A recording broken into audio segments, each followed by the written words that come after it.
ਸਿੱਖਾਂ ਦੇ 8ਵੇਂ ਗੁਰੂ ਸਨ ਗੁਰੂ ਹਰਕ੍ਰਿਸ਼ਨ ਜੀ। 1661 ਤੋਂ ਲੈ ਕੇ 1664 ਈਸਵੀ ਤੱਕ ਇਹ ਗੁਰਗੱਦੀ ਤੇ ਵਿਰਾਜਮਾਨ ਸਨ। ਇਹ ਕਾਫੀ ਛੋਟੀ ਉਮਰ ਵਿੱਚ ਗੁਰਗੱਦੀ ਤੇ ਆ ਜਾਂਦੇ ਹਨ। 5 ਸਾਲ ਦੀ ਉਮਰ ਸੀ ਤੇ 8 ਸਾਲ ਦੀ ਉਮਰ 'ਚ ਇਹ ਅਕਾਲ ਚਲਾਣਾ ਕਰ ਜਾਂਦੇ ਹਨ। ਗੁਰੂ ਹਰਕ੍ਰਿਸ਼ਨ ਜੀ ਦੇ ਟਾਈਮ ਔਰੰਗਜ਼ੇਬ ਜੋ ਸੀ ਉਹ ਮੁਗਲ ਬਾਦਸ਼ਾਹ ਸੀ। ਔਰੰਗਜ਼ੇਬ ਨੇ ਗੁਰੂ ਜੀ ਨੂੰ ਦਿੱਲੀ ਸੰਮਨ ਵੀ ਕੀਤਾ ਸੀ ਥਰੂ ਰਾਜਾ ਜੈ ਸਿੰਘ ਆਫ ਅੰਬੇਰ। ਉਹਨਾਂ ਨੂੰ ਸੰਮਨ ਇਸ ਲਈ ਕੀਤਾ ਸੀ ਕਿਉਂਕਿ ਜੋ ਰਾਮ ਰਾਏ ਸੀ ਉਹਨਾਂ ਦਾ ਵੱਡਾ ਭਰਾ, ਉਹਨੇ ਗੁਰਗੱਦੀ ਕਲੇਮ ਕੀਤੀ ਸੀ। ਜਿਹੜਾ ਔਰੰਗਜ਼ੇਬ ਸੀ ਉਹ ਇੱਕ ਤਰੀਕੇ ਨਾਲ ਆਰਬਿਟ੍ਰੇਸ਼ਨ ਦਾ ਕੰਮ ਕਰ ਰਿਹਾ ਸੀ ਇਸ ਕਲੇਮ ਦੇ ਉੱਪਰ। ਤਾਂ ਇਹ ਜਿਹੜਾ ਮਸਲਾ ਹੈਗਾ ਦਿੱਲੀ ਦਰਬਾਰ ਪਹੁੰਚਦਾ ਸੀਗਾ, ਗੁਰਗੱਦੀ ਦਾ ਜੋ ਮਸਲਾ ਸੀ।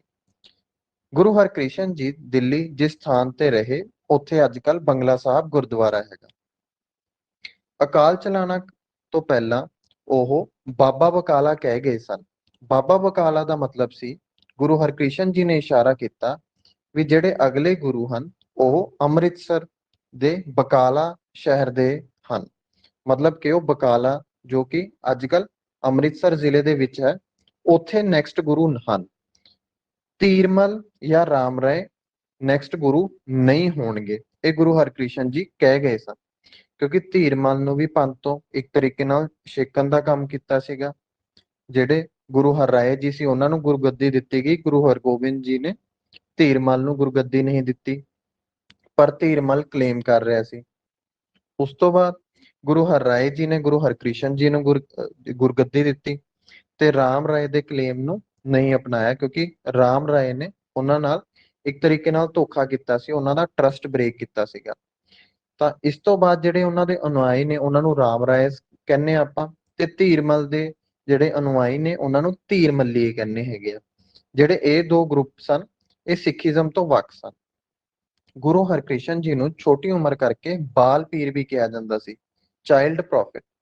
ਤੇ ਰਾਮ ਰਾਏ ਨੇ ਗੱਦੀ ਤੇ ਕਲੇਮ ਕਰਕੇ ਕਾਫੀ ਪ੍ਰੋਬਲਮਸ ਕ੍ਰੀਏਟ ਕੀਤੀਆਂ ਗੁਰੂ ਹਰਕ੍ਰਿਸ਼ਨ ਜੀ ਲਈ। ਇਹਨਾਂ ਨੂੰ ਸਮਾਲ ਪੌਕਸ ਦੀ ਬਿਮਾਰੀ ਹੋ ਗਈ ਸੀਗੀ ਜਦੋਂ ਇਹਨਾਂ ਦਾ ਅੰਤਿਮ ਸਮੇਂ ਸੀਗਾ।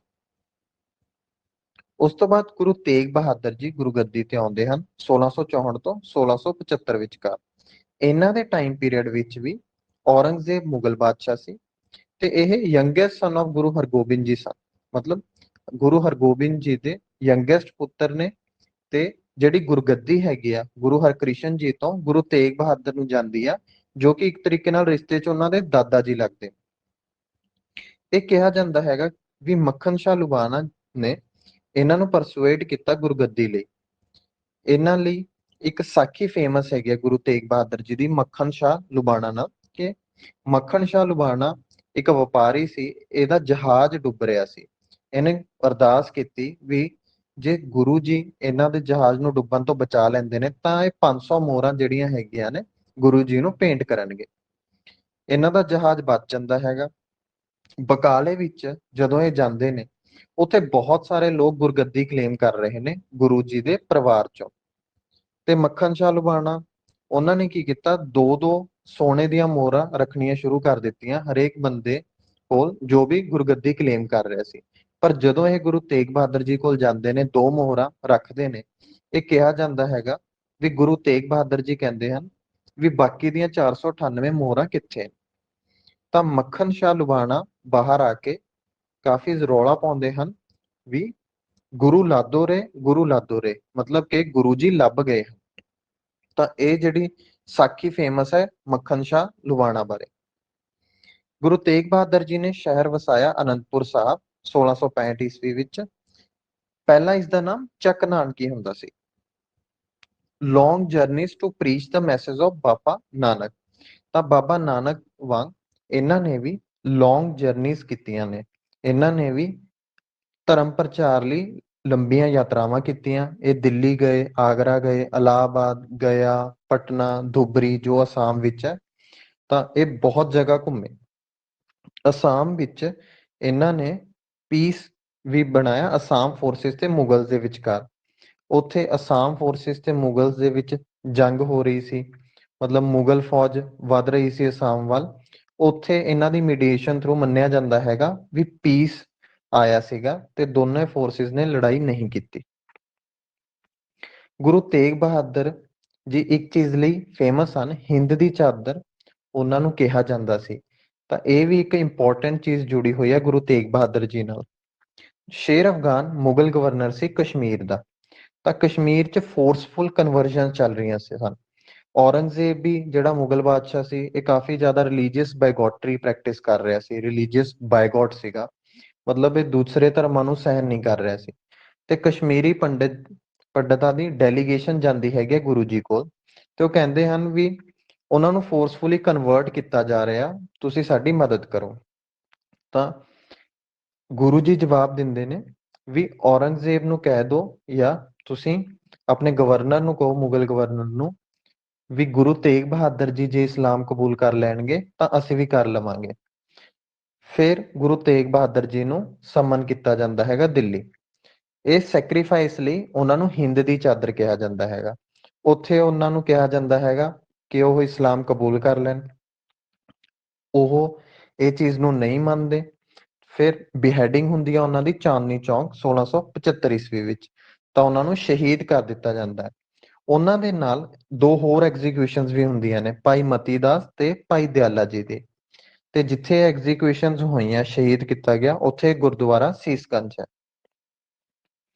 ਇਹ ਸਾਰਾ ਜੋ ਮੁੱਦਾ ਹੋ ਰਿਹਾ ਸੀਗਾ ਗੁਰੂ ਤੇਗ ਬਹਾਦਰ ਜੀ ਦੀ ਸ਼ਹੀਦੀ ਦਾ, ਫਿਰ ਭਾਈ ਮਤੀ ਦਾਸ ਜੀ ਦੀ ਸ਼ਹੀਦੀ ਦਾ, ਉਹਨੇ ਕੀ ਕੀਤਾ, ਪੰਜਾਬ 'ਚ ਕਾਫੀ ਰਿਜ਼ੈਂਟਮੈਂਟ ਹੋਈ, ਕਾਫੀ ਗੁੱਸਾ ਸੀ। ਤੇ ਕਿਹਾ ਜਾਂਦਾ ਹੈਗਾ ਵੀ ਇਹ ਇਨਸੀਡੈਂਟ ਨੇ ਖਾਲਸੇ ਨੂੰ ਵੀ ਜਨਮ ਦਿੱਤਾ ਫਿਊਚਰ ਦੇ ਵਿੱਚ। ਗੁਰਦੁਆਰਾ ਰਿਕਾਬਗੰਜ ਵੀ ਦਿੱਲੀ ਵਿੱਚ ਮੌਜੂਦ ਹੈ। ਉੱਥੇ ਲੱਖੀ ਸ਼ਾਹ ਨੇ ਉਹਨਾਂ ਦੇ ਸਰੀਰ ਦਾ ਸੰਸਕਾਰ ਕੀਤਾ ਸੀ। ਭਾਈ ਜੈਤਾ ਜੀ ਸੀਗੇ, ਇਹ ਅਨੰਦਪੁਰ ਸਾਹਿਬ ਵਿੱਚ ਜਿਹੜੇ ਗੁਰੂ ਜੀ ਸਨ ਉਹਨਾਂ ਦਾ ਸੀਸ ਲੈ ਕੇ ਆਏ ਹਨ। ਉਹਨਾਂ ਦਾ ਇੱਕ ਗੁਰਦੁਆਰਾ ਬਣਿਆ ਉੱਥੇ, ਗੁਰਦੁਆਰਾ ਸੀਸਗੰਜ, ਯਾਨੀ ਕਿ ਉਹ ਜਗ੍ਹਾ ਜਿੱਥੇ ਭਾਈ ਜੈਤਾ ਜੀ ਉਹਨਾਂ ਦਾ ਸੀਸ ਲੈ ਕੇ ਆਏ ਸਨ ਤੇ ਗੁਰੂ ਗੋਬਿੰਦ ਸਿੰਘ ਜੀ ਕੋਲ ਉਹ ਆਏ ਸਨ ਦਿੱਲੀ ਤੋਂ। ਗੁਰੂ ਤੇਗ ਬਹਾਦਰ ਜੀ ਤੋਂ ਬਾਅਦ ਗੁਰੂ ਗੱਦੀ ਤੇ ਆਉਂਦੇ ਹਨ ਉਹਨਾਂ ਦੇ ਪੁੱਤਰ ਗੁਰੂ ਗੋਬਿੰਦ ਸਿੰਘ ਜੀ, 1675 ਤੋਂ ਲੈ ਕੇ 1708 ਤੱਕ। ਇਹ ਤੇਗ ਬਹਾਦਰ ਜੀ ਤੇ ਮਾਤਾ ਗੁਜਰੀ ਜੀ ਦੇ ਪੁੱਤਰ ਸਨ, ਜੋ ਪਟਨਾ 'ਚ ਹੋਏ। ਤਾਂ ਇਹਨਾਂ ਦਾ ਜਨਮ ਪਟਨਾ 'ਚ ਹੋਇਆ। ਇਹਨਾਂ ਦੇ ਟਾਈਮ ਪੀਰੀਅਡ ਵਿੱਚ ਵੀ ਔਰੰਗਜ਼ੇਬ ਮੁਗਲ ਐਂਪਰਰ ਸੀ 1707 ਵਿੱਚ, ਤੇ ਬਹਾਦਰ ਸ਼ਾਹ 1707 ਤੋਂ 12 ਤੱਕ। ਤਾਂ ਲੰਬੇ ਸਮੇਂ ਔਰੰਗਜ਼ੇਬ ਰਿਹਾ ਇਹਨਾਂ ਦੇ ਟਾਈਮ ਪੀਰੀਅਡ ਵਿੱਚ ਜੋ ਮੁਗਲ ਐਂਪਰਰ। ਫਿਰ ਕੁਝ ਸਮਾਂ ਗੁਰੂ ਜੀ ਦੇ ਜੋ ਆਖਰੀ ਸਾਲ 1.5 ਸਾਲ ਸਨ, ਉਹ 'ਚ ਬਹਾਦਰ ਸ਼ਾਹ ਮੁਗਲ ਐਂਪਰਰ ਸੀ। ਉਹ ਆਪਣਾ ਜਿਹੜਾ ਹੈੱਡਕੁਆਰਟਰਸ ਆ ਅਨੰਦਪੁਰ ਸਾਹਿਬ ਤੋਂ ਸ਼ਿਫਟ ਕਰਦੇ ਨੇ ਟੂਵਰਡਸ ਨਾਹਾਨ ਹਿਲਸ, ਹਿਮਾਚਲ ਪ੍ਰਦੇਸ਼ ਦਾ ਏਰੀਆ ਹੈਗਾ ਉੱਥੇ। ਅੱਜ ਕੱਲ ਆਪਾਂ ਪੌਂਟਾ ਸਾਹਿਬ ਗੁਰਦੁਆਰਾ ਹੈਗਾ, ਪੌਂਟਾ ਸਾਹਿਬ ਕਹਿੰਦੇ ਆ ਉਸ ਜਗ੍ਹਾ ਨੂੰ। ਇਹਨਾਂ ਦੀਆਂ ਰਚਨਾਵਾਂ ਹਨ ਵਾਰ ਸ਼੍ਰੀ ਭਗੌਤੀ ਜੀ ਕੀ, ਬਚਿੱਤਰ ਨਾਟਕ, ਅਕਾਲ ਉਸਤਤ, ਚੰਡੀ ਦੀ ਵਾਰ, ਜਾਪ ਸਾਹਿਬ, 24 ਅਵਤਾਰ, ਖਾਲਸੇ ਦੀ ਮਹਿਮਾ, ਦਸਮ ਗ੍ਰੰਥ। ਇਹ ਕਾਫੀ ਫੇਮਸ ਰਚਨਾ ਇਹਨਾਂ ਦੀ। ਇਹ ਤੇ ਕੰਟਰੋਵਰਸੀ ਵੀ ਆ ਵੀ ਵਾਕਈ ਗੁਰੂ ਗੋਬਿੰਦ ਸਿੰਘ ਜੀ ਨੇ ਲਿਖਿਆ ਹੈ ਜਾਂ ਨਹੀਂ ਲਿਖਿਆ, ਪਰ ਇਸ 'ਚ ਆਪਾਂ ਨਹੀਂ ਜਾਵਾਂਗੇ। ਫਿਰ ਹੈ ਜ਼ਫਰਨਾਮਾ, ਜੋ ਇਹਨਾਂ ਨੇ ਲੈਟਰ ਲਿਖਿਆ ਸੀ ਔਰੰਗਜ਼ੇਬ ਨੂੰ। ਗੁਰੂ ਗੋਬਿੰਦ ਸਿੰਘ ਜੀ ਨੇ ਮਸੰਦ ਸਿਸਟਮ ਨੂੰ ਅਬੋਲਿਸ਼ ਕਰਤਾ ਸੀ। ਜਿਹੜੇ ਇਹ ਪ੍ਰੀਚਰਸ ਹੁੰਦੇ ਸੀ ਮਸੰਦ, ਤੇ ਜਿਹੜੀ ਭੇਂਟਾਂ ਹੁੰਦੀ ਸੀ ਉਹਨੂੰ ਗੁਰੂ ਜੀ ਤੱਕ ਲਿਆਉਂਦੇ ਸਨ, ਇਹ ਜਿਹੜਾ ਸਿਸਟਮ ਸੀ ਇਹਨੂੰ ਅਬੋਲਿਸ਼ ਕੀਤਾ ਗਿਆ। ਕਿਉਂ? ਕਿਉਂਕਿ ਮਸੰਦ ਸਿਸਟਮ ਕਾਫੀ ਕਰਪਟ ਹੋ ਗਿਆ ਸੀ, ਬਹੁਤ ਸਾਰੀ ਆਫਰਿੰਗਸ ਗੁਰੂ ਜੀ ਤੱਕ ਨਹੀਂ ਪਹੁੰਚਦੀਆਂ ਸਨ, ਤੇ ਮਸੰਦ ਵੀ ਕਾਫੀ ਕਰਪਟ ਹੋ ਗਏ ਸੀ। ਤੇ ਇਹਨਾਂ ਨੇ ਸਿੱਖਸ ਨੂੰ ਐਜ਼ ਖਾਲਸਾ ਐਡਰੈਸ ਕੀਤਾ। ਇਹ ਆਪਣੇ ਸਿੱਖਾਂ ਨੂੰ ਖਾਲਸਾ ਕਹਿੰਦੇ ਸਨ। ਇੱਥੇ ਇਹ ਗੱਲ ਨੋਟ ਕਰਨ ਵਾਲੀ ਹੈ ਵੀ ਗੁਰੂ ਹਰਗੋਬਿੰਦ ਜੀ ਨੇ ਵੀ ਈਸਟਰਨ ਰੀਜਨ ਦੀ ਸੰਗਤ ਨੂੰ ਇੱਕ ਵਾਰੀ ਗੁਰੂ ਕਾ ਖਾਲਸਾ ਕਹਿ ਕੇ ਐਡਰੈਸ ਕੀਤਾ ਸੀ। ਤਾਂ ਇਹ ਸ਼ਬਦ ਜਿਹੜਾ ਹੈਗਾ ਗੁਰੂ ਹਰਗੋਬਿੰਦ ਸਿੰਘ ਜੀ ਨੇ ਵੀ ਵਰਤਿਆ ਸੀ। ਇਹਨਾਂ ਨੇ ਕਾਫੀ ਜੰਗਾਂ ਵੀ ਲੜੀਆਂ। ਬੈਟਲ ਆਫ ਭੰਗਾਣੀ ਪਹਿਲੀ ਮੇਜਰ ਜੰਗ ਹੋਈ 1688 ਦੇ ਵਿੱਚ। ਇਹਦੇ ਵਿੱਚ ਹਿਮਾਚਲ ਦੇ ਕੁਝ ਰਾਜੇ ਸਨ, ਪਹਾੜੀ ਰਾਜੇ, ਰਾਜਾ ਭੀਮ ਚੰਦ ਆਫ ਬਿਲਾਸਪੁਰ ਤੇ ਕੁਝ ਹੋਰ ਹਿਲ ਚੀਫ ਸੀ। ਜਿਹੜੇ ਰਾਜਪੂਤ ਰਾਜਾ ਤੇ ਭੀਮ ਚੰਦ ਸੀਗੇ, ਇਹਨਾਂ ਨੇ ਅਟੈਕ ਕੀਤਾ ਗੁਰੂ ਜੀ ਤੇ, ਕਿਉਂਕਿ ਇਹਨਾਂ ਨੂੰ ਲੱਗਿਆ ਵੀ ਉਹਨਾਂ ਦਾ ਜਿਹੜਾ ਏਰੀਆ ਹੈਗਾ ਅਨੰਦਪੁਰ ਸਾਹਿਬ ਦਾ ਜਾਂ ਪੌਂਟਾ ਸਾਹਿਬ ਦਾ, ਉਹ ਉਹਨਾਂ ਲਈ ਥ੍ਰੈਟ ਹੈਗਾ, ਉਹਨਾਂ ਦੇ ਕਿੰਗਡਮ ਲਈ ਥ੍ਰੈਟ ਹੈਗਾ। ਤੇ ਇਹਦੇ ਵਿੱਚ ਸਿੱਖ ਸਮੁਦਾਇ ਦੀ ਵਿਕਟਰੀ ਹੁੰਦੀ ਹੈ, ਤੇ ਉਸ ਤੋਂ ਬਾਅਦ ਭੀਮ ਚੰਦ ਤੇ ਗੁਰੂ ਜੀ ਦੀ ਫਰੈਂਡਸ਼ਿਪ ਹੋ ਜਾਂਦੀ ਹੈ। ਫਿਰ ਹੁੰਦੀ ਹੈ ਬੈਟਲ ਆਫ ਨਦੌਨ 1690 ਦੇ ਵਿੱਚ। ਇਹਦੇ ਵਿੱਚ ਜਿਹੜੇ ਹਿਲ ਰਾਜਾਸ ਨੇ ਗੁਰੂ ਜੀ ਦੇ ਸਾਈਡ ਸਨ, ਉਹ ਟੈਕਸ ਦੇਣਾ, ਜਿਹੜਾ ਲੈਂਡ ਰੈਵਨਿਊ ਦਾ ਸ਼ੇਅਰ ਆ ਦੇਣਾ ਬੰਦ ਕਰ ਦਿੰਦੇ ਨੇ ਮੁਗਲ ਗਵਰਨਮੈਂਟ ਨੂੰ। ਤਾਂ ਹੁੰਦਾ ਕੀ ਆ, ਆਲਿਫ ਖਾਨ ਦੇ ਅੰਡਰ ਕਾਫੀ ਵੱਡੀ ਫੌਜ ਹਿਲ ਰਾਜਸ ਵੱਲ ਵੱਧਦੀ ਆ ਤੇ ਗੁਰੂ ਗੋਬਿੰਦ ਸਿੰਘ ਜੀ ਤੇ ਹਿਲ ਰਾਜਸ ਇਕੱਠੇ ਇਹਨਾਂ ਨੂੰ ਹਰਾ ਦਿੰਦੇ ਹਨ, ਮੁਗਲ ਫੌਜ ਨੂੰ। 1699 ਵਿੱਚ ਖਾਲਸੇ ਦਾ ਜਨਮ ਹੁੰਦਾ ਹੈਗਾ, ਬਰਥ ਆਫ ਖਾਲਸਾ। ਇਹ ਅਨੰਦਪੁਰ ਸਾਹਿਬ ਵਿੱਚ ਹੁੰਦਾ ਹੈ ਤੇ ਇਹ ਗੁਰੂ ਗੋਬਿੰਦ ਸਿੰਘ ਜੀ ਦੀ ਵੱਡੀ ਦੇਣ ਹੈਗੀ ਆ ਸਿੱਖ ਧਰਮ ਨੂੰ। ਅਨੰਦਪੁਰ ਸਾਹਿਬ ਵਿਖੇ ਵਿਸਾਖੀ ਵਾਲੇ ਦਿਨ ਹਰ ਸਾਲ ਸਿੱਖ ਸੰਗਤਾਂ ਇਕੱਠੀਆਂ ਹੁੰਦੀਆਂ ਸਨ, ਪਰ ਗੁਰੂ ਜੀ ਨੇ 1699 ਵਿੱਚ ਮੈਸੇਜ ਪਹੁੰਚਾਇਆ ਵੀ ਸਿੱਖ ਸੰਗਤਾਂ ਵੱਧ ਤੋਂ ਵੱਧ ਉੱਥੇ ਪਹੁੰਚਣ।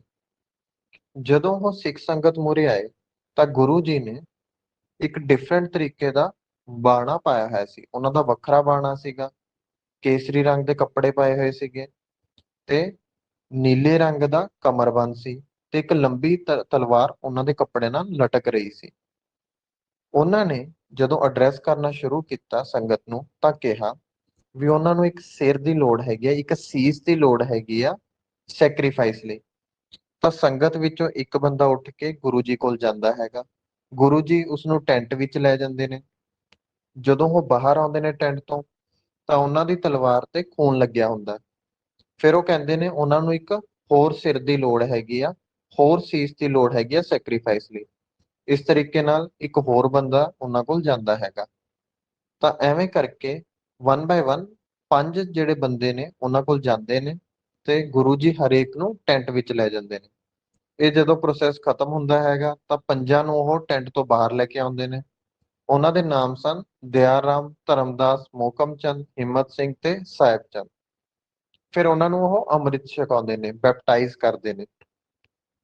ਮਿੱਠੇ ਪਾਣੀ 'ਚ ਖੰਡਾ, ਜੋ ਕਿ ਇੱਕ ਡਬਲ ਐਜ ਡੈਗਰ ਹੁੰਦਾ, ਇੱਕ ਤਰੀਕੇ ਦਾ ਹਥਿਆਰ ਹੁੰਦਾ, ਉਹ ਪਾ ਕੇ ਉਹਨਾਂ ਨੂੰ ਪਿਲਾਉਂਦੇ ਨੇ ਤੇ ਬੈਪਟਾਈਜ਼ ਕਰਦੇ ਨੇ। ਤਾਂ ਬੈਪਟਾਈਜ਼ੇਸ਼ਨ ਦਾ ਇੱਕ ਵੱਖਰਾ ਤਰੀਕਾ ਹੈਗਾ ਥੋੜਾ ਜਿਹਾ। ਇਹ ਖੰਡੇ ਦੀ ਪੌਹਲ ਜਿਸ ਨੂੰ ਕਿਹਾ ਗਿਆ, ਇੱਥੋਂ ਆਰਮਸ ਦੀ, ਹਥਿਆਰਾਂ ਦੀ ਜਿਹੜੀ ਇੰਪੋਰਟੈਂਸ ਹੈਗੀ ਆ ਸਿੱਖ ਧਰਮ ਵਿੱਚ, ਉਹ ਸ਼ੁਰੂ ਹੋ ਜਾਂਦੀ ਆ। ਇਹ ਗੁਰੂ ਹਰਗੋਬਿੰਦ ਸਿੰਘ ਜੀ ਦੇ ਟਾਈਮ ਵਿੱਚ ਵੀ ਸੀ, ਪਰ ਖਾਲਸੇ ਦੇ ਜਨਮ ਨਾਲ ਸਿੱਖ ਧਰਮ ਕਾਫੀ ਜ਼ਿਆਦਾ ਮਿਲੀਟੈਂਟ ਹੋ ਜਾਂਦਾ ਹੈਗਾ। ਇਹਨਾਂ ਨੂੰ ਪੰਜ ਪਿਆਰੇ ਕਿਹਾ ਗਿਆ ਤੇ ਖਾਲਸਾ ਦਾ ਰੂਪ ਵੀ ਕਿਹਾ ਗਿਆ। ਜਿੱਥੇ ਵੀ ਪੰਜ ਸਿੰਘ ਇਕੱਠੇ ਹੋਣਗੇ, ਗੁਰੂ ਜੀ ਕਹਿੰਦੇ ਨੇ ਵੀ ਉਹ ਖਾਲਸੇ ਦਾ ਹੀ ਰੂਪ ਹਨ। ਇਹਨਾਂ ਦੇ ਨਾਮ ਦੇ ਪਿੱਛੇ ਸਿੰਘ ਲਗਾਇਆ ਗਿਆ, ਸਿੰਘ ਸਾਜੇ ਗਏ, ਤਾਂ ਉਹਨਾਂ ਦੇ ਨਾਮ ਹੋ ਗਏ ਦਇਆ ਸਿੰਘ, ਧਰਮ ਸਿੰਘ, ਮੋਹਕਮ ਸਿੰਘ, ਹਿੰਮਤ ਸਿੰਘ ਤੇ ਸਾਹਿਬ ਸਿੰਘ। ਹਰੇਕ ਸਿੱਖ ਜੋ ਅੰਮ੍ਰਿਤ ਛਕਦਾ ਹੈਗਾ ਉਹਨੂੰ ਪੰਜ ਕਕਾਰ ਰੱਖਣ ਲਈ ਕਿਹਾ ਗਿਆ।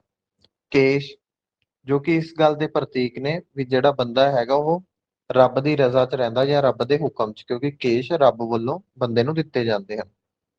ਕੰਘਾ, ਇਹ ਕਲੀਨਲੀਨੈਸ ਜਾਂ ਫਿਰ ਕਹਿ ਸਕਦੇ ਹਾਂ ਸਾਫ਼ ਸਫਾਈ ਦਾ ਪ੍ਰਤੀਕ ਹੈਗਾ। ਕੜਾ, ਇਹ ਇੱਕ ਤਰੀਕੇ ਨਾਲ ਪ੍ਰਤੀਕ ਹੈਗਾ ਰਿਸ਼ਤੇ ਦਾ, ਜੋ ਗੁਰੂ ਜੀ ਨਾਲ ਹਰ ਇੱਕ ਸਿੱਖ ਦਾ ਹੁੰਦਾ ਹੈਗਾ। ਤੇ ਇਹ ਜਦੋਂ ਵੀ ਕੋਈ ਸਿੱਖ ਕੰਮ ਕਰ ਰਿਹਾ ਹੈਗਾ, ਗਲਤ ਕੰਮ ਕਰਨ ਤੋਂ ਰੋਕਦਾ ਹੈਗਾ, ਕਿਉਂਕਿ ਇੱਕ ਕੜਾ ਯਾਦ ਕਰਾਉਂਦਾ ਹੈਗਾ ਵੀ ਉਹ ਗੁਰੂ ਦਾ ਸਿੱਖ ਹੈਗਾ। ਕਛਹਿਰਾ, ਇਹ ਹਾਈ ਮੋਰਲ ਸਟੈਂਡਰਡਸ ਦਾ ਪ੍ਰਤੀਕ ਹੈ। ਉਸ ਸਮੇਂ ਕੀ ਹੁੰਦਾ ਸੀ, ਜਿਹੜੀਆਂ ਫੌਜਾਂ ਹੁੰਦੀਆਂ ਸੀਗੀਆਂ ਉਹ ਔਰਤਾਂ ਤੇ ਕਾਫੀ ਜ਼ੁਲਮ ਕਰਦੀਆਂ ਸੀ, ਪਰ ਗੁਰੂ ਜੀ ਦੇ ਸਿੱਖ ਤੋਂ ਇਹ ਐਕਸਪੈਕਟ ਨਹੀਂ ਕੀਤਾ ਜਾਂਦਾ ਸੀ। ਤਾਂ ਕਛਹਿਰਾ ਹਾਈ ਮੋਰਲ ਸਟੈਂਡਰਡ ਦਾ ਇੱਕ ਪ੍ਰਤੀਕ ਆ, ਇਹ ਅੰਡਰਗਾਰਮੈਂਟ ਆ। ਕਿਰਪਾਨ, ਇੱਕ ਹਥਿਆਰ ਵੀ ਆਪਦੀ ਰੱਖਿਆ ਲਈ ਤੇ ਕੋਈ ਦੂਸਰਾ ਜਿਹਨੂੰ ਰੱਖਿਆ ਦੀ ਲੋੜ ਹੈਗੀ ਆ, ਆਪਣੇ ਤੋਂ ਵੀਕਰ ਸੈਕਸ਼ਨ ਹੈਗਾ, ਉਹਦੀ ਰੱਖਿਆ ਲਈ ਵੀ ਕਿਰਪਾਨ ਇੱਕ ਜ਼ਰੂਰੀ ਰੋਲ ਅਦਾ ਕਰਦੀ ਹੈ। ਗੁਰੂ ਜੀ ਦੀ ਖਾਲਸਾ ਸਥਾਪਨਾ ਤੋਂ ਬਾਅਦ ਵੀ ਬੈਟਲਸ ਹੋਈਆਂ। ਬੈਟਲ ਆਫ ਅਨੰਦਪੁਰ ਹੋਈ 1701। ਤਾਂ ਗੁਰੂ ਜੀ ਨੇ ਜੋ ਖਾਲਸਾ ਦੀ ਸਥਾਪਨਾ ਕੀਤੀ, ਕਿਲੇ ਬਣਾਏ ਅਨੰਦਪੁਰ ਵਿੱਚ। ਉਸ ਤੋਂ ਜਿਹੜੇ ਹਿੱਲ ਰਾਜਾ ਸੀਗੇ, ਜਿਵੇਂ ਰਾਜਾ ਭੀਮ ਚੰਦ, ਉਹ ਕਾਫੀ ਜ਼ਿਆਦਾ ਥ੍ਰੈਟ ਫੀਲ ਕਰ ਰਹੇ ਸੀਗੇ। ਉਹਨਾਂ ਨੂੰ ਲੱਗ ਰਿਹਾ ਸੀਗਾ ਵੀ ਇਹ ਉਹਨਾਂ ਦੇ ਹਿੱਤ 'ਚ ਨਹੀਂ ਹੈਗਾ ਵੀ ਉਹਨਾਂ ਦੇ ਕਿੰਗਡਮ ਦੇ ਵਿੱਚ ਕੋਈ ਐਸਾ ਵਿਅਕਤੀ ਹੈ ਜਿਸਨੇ ਕਿਲੇ ਬਣਾਏ ਹਨ ਤੇ ਖਾਲਸਾ ਦੀ ਸਥਾਪਨਾ ਕੀਤੀ ਹੈ। ਉਹ ਅਨੰਦਪੁਰ ਤੇ ਅਟੈਕ ਕਰਦੇ ਨੇ ਤੇ ਜਿਹੜਾ ਕਿਲਾ ਹੈਗਾ ਉਹਨੂੰ ਘੇਰ ਲੈਂਦੇ ਨੇ। ਉੱਥੇ ਇੱਕ ਕੰਪਰੋਮਾਈਜ਼ ਹੁੰਦਾ ਹੈ ਵੀ ਜੇ ਗੁਰੂ ਜੀ ਅਨੰਦਪੁਰ ਦਾ ਕਿਲਾ ਛੱਡ ਦਿੰਦੇ ਨੇ ਤਾਂ ਰਾਜਾ ਭੀਮ ਚੰਦ ਉਹਨਾਂ ਤੇ ਹਮਲਾ ਨਹੀਂ ਕਰੂਗਾ। ਅਨੰਦਪੁਰ ਤੋਂ ਉਹ ਨਿਰਮੋਹ ਵੱਲ ਜਾਂਦੇ ਨੇ। 1702 ਈਸਵੀ ਵਿੱਚ ਇਹ ਜੰਗ ਹੁੰਦੀ ਹੈ, ਬੈਟਲ ਆਫ ਨਿਰਮੋਹ। ਤਾਂ ਨਿਰਮੋਹ ਵਿੱਚ ਵੀ ਰਾਜਾ ਭੀਮ ਚੰਦ ਦੇ ਜਿਹੜੇ ਫੌਜੀ ਨੇ ਉੱਥੇ ਪਹੁੰਚ ਜਾਂਦੇ ਨੇ, ਅਟੈਕ ਕਰਦੇ ਨੇ, ਮੁਗਲ ਫੌਜ ਵੀ ਆਉਂਦੀ ਹੈ। ਪਰ ਜਿਹੜੇ ਇਨਵੇਡਰਸ ਨੇ, ਹਮਲਾਵਰ ਨੇ, ਉਹਨਾਂ ਨੂੰ ਰਿਟਰੀਟ ਕਰਨਾ ਪੈਂਦਾ, ਖਦੇੜ ਦਿੱਤਾ ਜਾਂਦਾ ਹੈਗਾ। ਫਿਰ ਉਹ ਬਸੌਲੀ ਜਾਂਦੇ ਨੇ, ਉੱਥੇ ਵੀ ਉਹਨਾਂ ਤੇ ਅਟੈਕ ਹੋ ਜਾਂਦਾ ਹੈ। ਬੈਟਲ ਆਫ ਬਸੌਲੀ 1702 ਚ ਹੈ, ਤੇ ਇਹਦੇ ਵਿੱਚ ਭੀਮ ਚੰਦ ਚੰਗੀ ਤਰ੍ਹਾਂ ਡਿਫੀਟ ਹੋ ਜਾਂਦਾ ਹੈਗਾ, ਹਾਰ ਹੁੰਦੀ ਹੈ ਇੱਕ ਵੱਡੀ। ਤੇ ਜਿਹੜੇ ਸਿੱਖ ਸਮੁਦਾਇ ਦੇ ਲੋਕ ਨੇ ਉਸ ਤੋਂ ਕਾਲਮੋਟ ਵੀ ਕੈਪਚਰ ਕਰ ਲੈਂਦੇ ਨੇ, ਇੱਕ ਟੈਰੀਟਰੀ ਦਾ ਹਿੱਸਾ ਵੀ ਕੈਪਚਰ ਕਰ ਲੈਂਦੇ ਨੇ। ਉਸ ਤੋਂ ਬਾਅਦ ਸਿੱਖ ਇਤਿਹਾਸ 'ਚ ਕਾਫੀ ਇੰਪੋਰਟੈਂਟ ਜੰਗ ਹੈਗੀ ਹੈ, 1704 ਵਿੱਚ ਹੁੰਦੀ ਹੈ, ਸੈਕੰਡ ਬੈਟਲ ਆਫ ਆਨੰਦਪੁਰ। ਇੱਥੇ ਕੀ ਹੁੰਦਾ, ਆਨੰਦਪੁਰ ਦਾ ਜਿਹੜਾ ਕਿਲਾ ਹੈਗਾ ਉਹਦੀ ਘੇਰਾਬੰਦੀ ਹੁੰਦੀ ਹੈ। ਇਸ ਵਿੱਚ ਹਿੱਲ ਰਾਜੇ ਵੀ ਸ਼ਾਮਿਲ ਨੇ ਤੇ ਵਜ਼ੀਰ ਖਾਨ ਵੀ। ਵਜ਼ੀਰ ਖਾਨ ਫੌਜਦਾਰ ਹੁੰਦਾ ਸਰਹੰਦ ਦਾ, ਤਾਂ ਮੁਗਲ ਫੌਜ ਵੀ ਆਨੰਦਪੁਰ ਦੇ ਸੀਜ਼ ਦੇ ਵਿੱਚ ਹਿੱਸਾ ਲੈਂਦੀ ਹੈਗੀ ਆ। ਅਟੈਕ ਹੁੰਦਾ ਹੈ ਵੱਡੇ ਪੱਧਰ ਤੇ ਗੁਰੂ ਜੀ ਤੇ। ਇੱਥੇ ਇੱਕ ਕੰਪਰੋਮਾਈਜ਼ ਰੀਚ ਹੁੰਦਾ ਹੈਗਾ, ਉਹਦੇ ਵਿੱਚ ਗੁਰੂ ਜੀ ਜੇ ਕਿਲਾ ਛੱਡ ਦਿੰਦੇ ਨੇ ਤਾਂ ਮੁਗਲ ਫੌਜਾਂ ਉਹਨਾਂ ਤੇ ਅਟੈਕ ਨਹੀਂ ਕਰਨਗੀਆਂ, ਪਰ ਉਹ ਆਪਣਾ ਵਾਅਦਾ ਤੋੜ ਦਿੰਦੇ ਨੇ। ਗੁਰੂ ਜੀ ਕਿਲਾ ਛੱਡ ਦਿੰਦੇ ਨੇ, ਪਰ ਮੁਗਲ ਫੌਜਾਂ ਉਹਨਾਂ ਦੇ ਕਾਫਲੇ ਤੇ ਅਟੈਕ ਕਰਦੀਆਂ ਨੇ। ਇਹ ਕਨਫਿਊਜ਼ਨ 'ਚ ਗੁਰੂ ਗੋਬਿੰਦ ਸਿੰਘ ਜੀ ਦੇ ਦੋ ਛੋਟੇ ਪੁੱਤਰ ਫਤਿਹ ਸਿੰਘ ਤੇ ਜ਼ੋਰਾਵਰ ਸਿੰਘ ਮੁਗਲਾਂ ਦੇ ਹੱਥ ਲੱਗ ਜਾਂਦੇ ਨੇ। ਉਹਨਾਂ ਨੂੰ ਜਿਉਂਦੇ ਹੀ ਨੀਹਾਂ 'ਚ ਚਿਣ ਦਿੱਤਾ ਜਾਂਦਾ ਹੈਗਾ। ਤਾਂ ਵਜ਼ੀਰ ਖਾਨ ਨੇ ਕਾਫੀ ਕਰੂਰ ਹਰਕਤ ਕੀਤੀ ਸੀ। ਉਰੇ ਹੀ ਮਲੇਰਕੋਟਲਾ ਦੇ ਇੱਕ ਨਵਾਬ ਨੇ ਹਾਂ ਦਾ ਨਾਰਾ ਦਿੱਤਾ ਸੀ। ਉਸ ਤੋਂ ਬਾਅਦ ਮੁਗਲ ਫੌਜ ਪਿੱਛਾ ਕਰਦੀ ਹੈ ਗੁਰੂ ਜੀ ਦਾ। ਬੈਟਲ ਆਫ ਸ਼ਾਹ ਟਿੱਬੀ ਹੁੰਦੀ ਹੈ 1704 ਚ। ਇੱਥੇ ਉਦਾਏ ਸਿੰਘ ਦੀ ਅਗਵਾਈ ਹੇਠ 50 ਸਿੱਖ ਸ਼ਹੀਦ ਹੋ ਜਾਂਦੇ ਨੇ। ਫਿਰ ਬੈਟਲ ਆਫ ਚਮਕੌਰ ਹੁੰਦੀ ਹੈ 1704 ਵਿੱਚ। ਇਸ ਚ 40 ਸਿੱਖ ਮੁਗਲਾਂ ਨਾਲ ਲੜਦੇ ਨੇ ਤੇ ਗੁਰੂ ਜੀ ਦੇ ਵੱਡੇ ਪੁੱਤਰ ਅਜੀਤ ਸਿੰਘ ਤੇ ਝੁਝਾਰ ਸਿੰਘ ਸ਼ਹੀਦ ਹੋ ਜਾਂਦੇ ਨੇ। ਤਾਂ ਚਾਰੋਂ ਪੁੱਤਰ ਗੁਰੂ ਸਾਹਿਬ ਦੇ ਸ਼ਹੀਦ ਹੋ ਜਾਂਦੇ ਨੇ ਇਹ ਜੰਗਾਂ ਵਿੱਚ। ਇਹ ਸਾਰੀਆਂ ਜੰਗਾਂ ਜੋ ਆਨੰਦਪੁਰ ਹੈ, ਸ਼ਾਹ ਟਿੱਬੀ ਹੈ, ਚਮਕੌਰ, ਇਹ ਅੱਜ ਦੇ ਰੋਪੜ ਜ਼ਿਲ੍ਹੇ ਦੇ ਵਿੱਚ ਨੇ। ਤਾਂ ਉਹ ਏਰੀਆ ਹੈਗਾ ਪੰਜਾਬ ਦਾ ਈਸਟਰਨ ਏਰੀਆ ਜਿਹੜਾ ਹੈਗਾ। ਉਸ ਤੋਂ ਬਾਅਦ ਗੁਰੂ ਜੀ ਮਾਛੀਵਾੜੇ ਦੇ ਜੰਗਲਾਂ ਦੇ ਥਰੂ, ਦੀਨਾ ਦੇ ਜੰਗਲਾਂ ਦੇ ਥਰੂ ਦਮਦਮਾ ਸਾਹਿਬ ਪਹੁੰਚਦੇ ਨੇ। ਜਦੋਂ ਉਹ ਦੀਨਾ ਚ ਸੀਗੇ, ਦੀਨਾ ਦੇ ਜੰਗਲਾਂ 'ਚ ਸੀ, ਜੋ ਫਰੀਦਕੋਟ ਚ ਇੱਕ ਜਗ੍ਹਾ ਹੈਗੀ, ਉਹ ਜ਼ਫਰਨਾਮਾ ਲਿਖਦੇ ਨੇ। ਫਾਰਸੀ ਵਿੱਚ ਹੈਗਾ, ਇਹ ਐਂਪਰਰ ਨੂੰ ਐਡਰੈਸ ਆ। ਤਾਂ ਔਰੰਗਜ਼ੇਬ ਜਿਹੜਾ ਮੁਗਲ ਬਾਦਸ਼ਾਹ ਹੈ ਉਸਨੂੰ ਇਹ ਪੱਤਰ ਲਿਖਦੇ ਨੇ ਤੇ ਉਹਨੂੰ ਕਹਿੰਦੇ ਨੇ ਵੀ ਉਹ ਓਥ ਬ੍ਰੇਕਰ ਹੈ, ਜਾਂ ਉਹਦੀਆਂ ਫੌਜਾਂ ਵਾਅਦਾ ਖਿਲਾਫੀ ਕਰਦੀਆਂ ਨੇ। ਤੇ ਜਿਹੜੀ ਜੰਗ ਹੈਗੀ ਆ, ਇਹ ਔਰੰਗਜ਼ੇਬ ਜਾਂ ਮੁਗਲਾਂ ਨੇ ਗੁਰੂ ਜੀ ਤੇ ਥੋਪੀ ਹੈ, ਉਹ ਜੰਗ ਲੜਨਾ ਨਹੀਂ ਚਾਹੁੰਦੇ ਸਨ। ਬੈਟਲ ਆਫ ਖਿੰਡਰਾਨਾ ਹੁੰਦੀ ਹੈ 1705 ਸ਼੍ਰੀ ਮੁਕਤਸਰ ਸਾਹਿਬ ਵਿਖੇ। ਤਾਂ ਇੱਥੇ ਕੀ ਹੈ, ਜਦੋਂ ਮਾਛੀਵਾੜੇ ਤੇ ਦੀਨਾ ਦੇ ਜੰਗਲਾਂ ਚੋਂ ਬਾਹਰ ਆ ਕੇ ਗੁਰੂ ਜੀ ਖਿੰਡਰਾਣਾ ਪਹੁੰਚਦੇ ਨੇ, ਉੱਥੇ ਮੁਗਲਾਂ ਫੌਜ ਜਿਹੜੀ ਹੈਗੀ ਆ ਉਹ ਪਿੱਛਾ ਕਰ ਰਹੀ ਸੀ ਮੁਗਲ ਫੌਜਾਂ।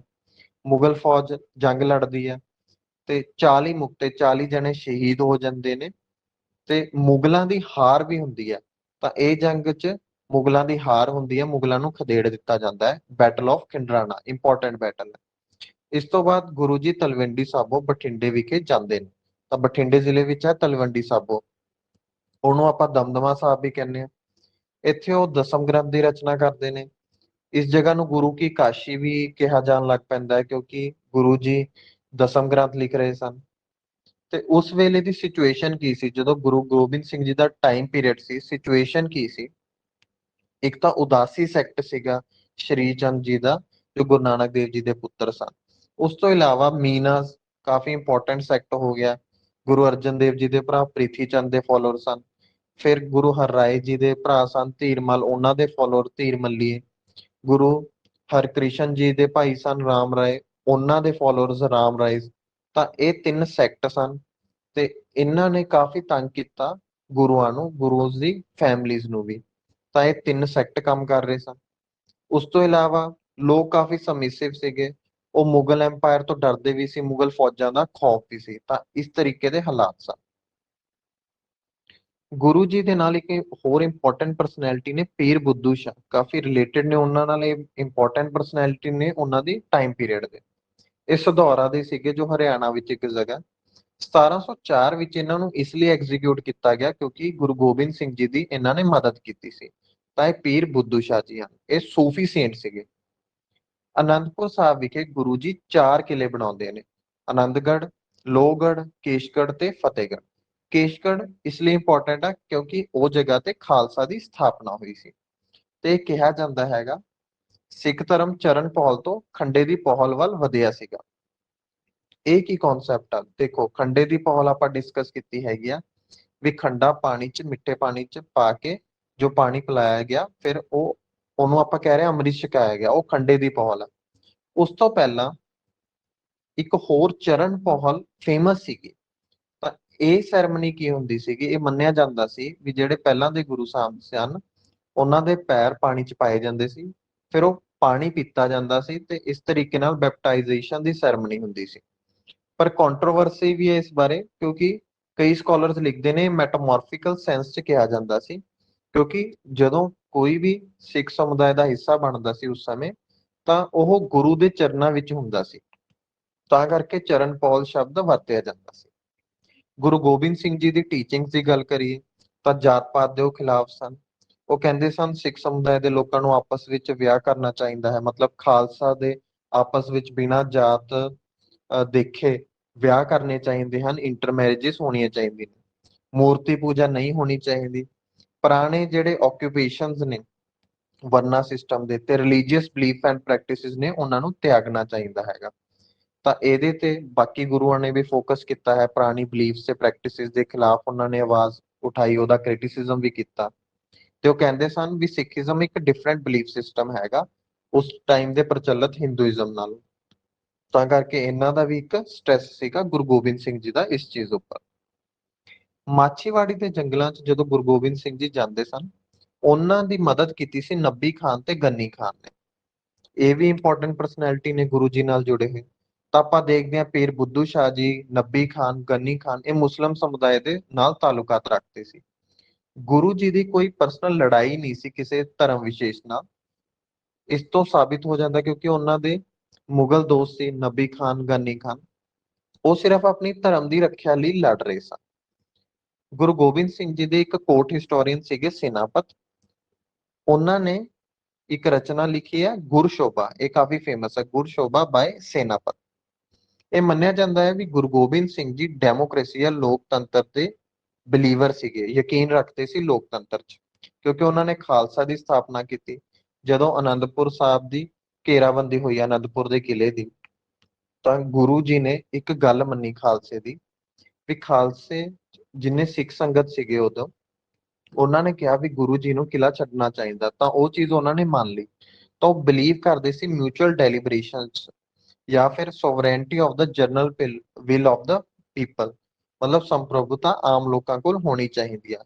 ਤਾਂ ਇਹ ਕਿਹਾ ਜਾਂਦਾ ਹੈ ਵੀ ਉਹ ਲੋਕਤੰਤਰ ਵਿੱਚ ਵਿਸ਼ਵਾਸ ਰੱਖਦੇ ਸੀ। ਇਹ ਵੀ ਵੱਡੀ ਦੇਣ ਹੈ ਸਿੱਖ ਸਮੁਦਾਇ ਨੂੰ ਗੁਰੂ ਗੋਬਿੰਦ ਸਿੰਘ ਜੀ ਦੀ, ਕਿਉਂਕਿ ਬਾਅਦ ਵਿੱਚ ਇਹੀ ਚੀਜ਼ ਸਰਬੱਤ ਖਾਲਸਾ ਦੇ ਰੂਪ ਵਿੱਚ ਉੱਭਰਦੀ ਹੈਗੀ ਹੈ। ਦਮਦਮਾ ਸਾਹਿਬ ਤੋਂ ਬਾਅਦ ਉਹ ਕੂਚ ਕਰਦੇ ਨੇ ਡੈਕਨ ਦਾ, ਦੱਖਣ ਵੱਲ ਜਾਂਦੇ ਨੇ ਔਰੰਗਜ਼ੇਬ ਨੂੰ ਮਿਲਣ ਲਈ। ਪਰ ਔਰੰਗਜ਼ੇਬ ਦੀ ਮੌਤ ਹੋ ਜਾਂਦੀ ਹੈ 1707 ਈਸਵੀ ਵਿੱਚ। ਫਿਰ ਉਹ ਪੰਜਾਬ ਵਾਪਸ ਆਉਣ ਦਾ ਫੈਸਲਾ ਕਰਦੇ ਨੇ। ਔਰੰਗਜ਼ੇਬ ਤੋਂ ਬਾਅਦ ਮੁਗਲ ਗੱਦੀ ਤੇ ਬੈਠਦਾ ਹੈਗਾ ਬਹਾਦਰ ਸ਼ਾਹ।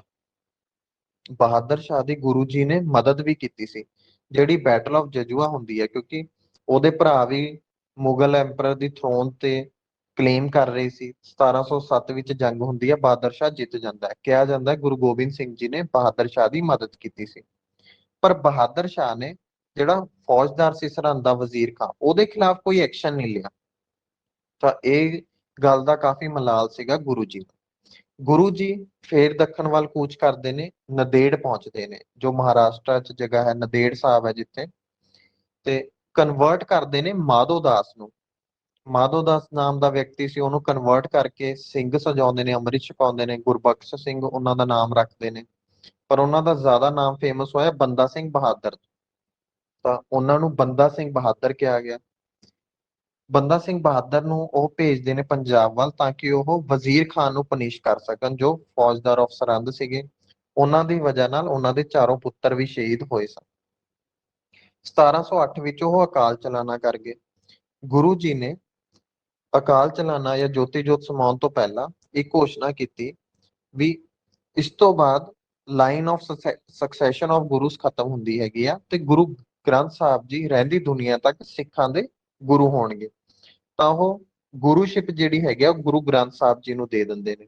ਤਾਂ ਜਿਹੜੇ ਹਿਊਮਨ ਫਾਰਮ 'ਚ, ਲਿਵਿੰਗ ਫਾਰਮ 'ਚ ਗੁਰੂ ਸੀਗੇ 10 ਗੁਰੂ, ਉਹਨਾਂ ਦੀ ਸਕਸੈਸ਼ਨ ਗੁਰੂ ਗੋਬਿੰਦ ਸਿੰਘ ਜੀ ਤੱਕ ਹੈ। ਉਸ ਤੋਂ ਬਾਅਦ 11ਵੇਂ ਗੁਰੂ ਗੁਰੂ ਗ੍ਰੰਥ ਸਾਹਿਬ ਜੀ ਹਨ।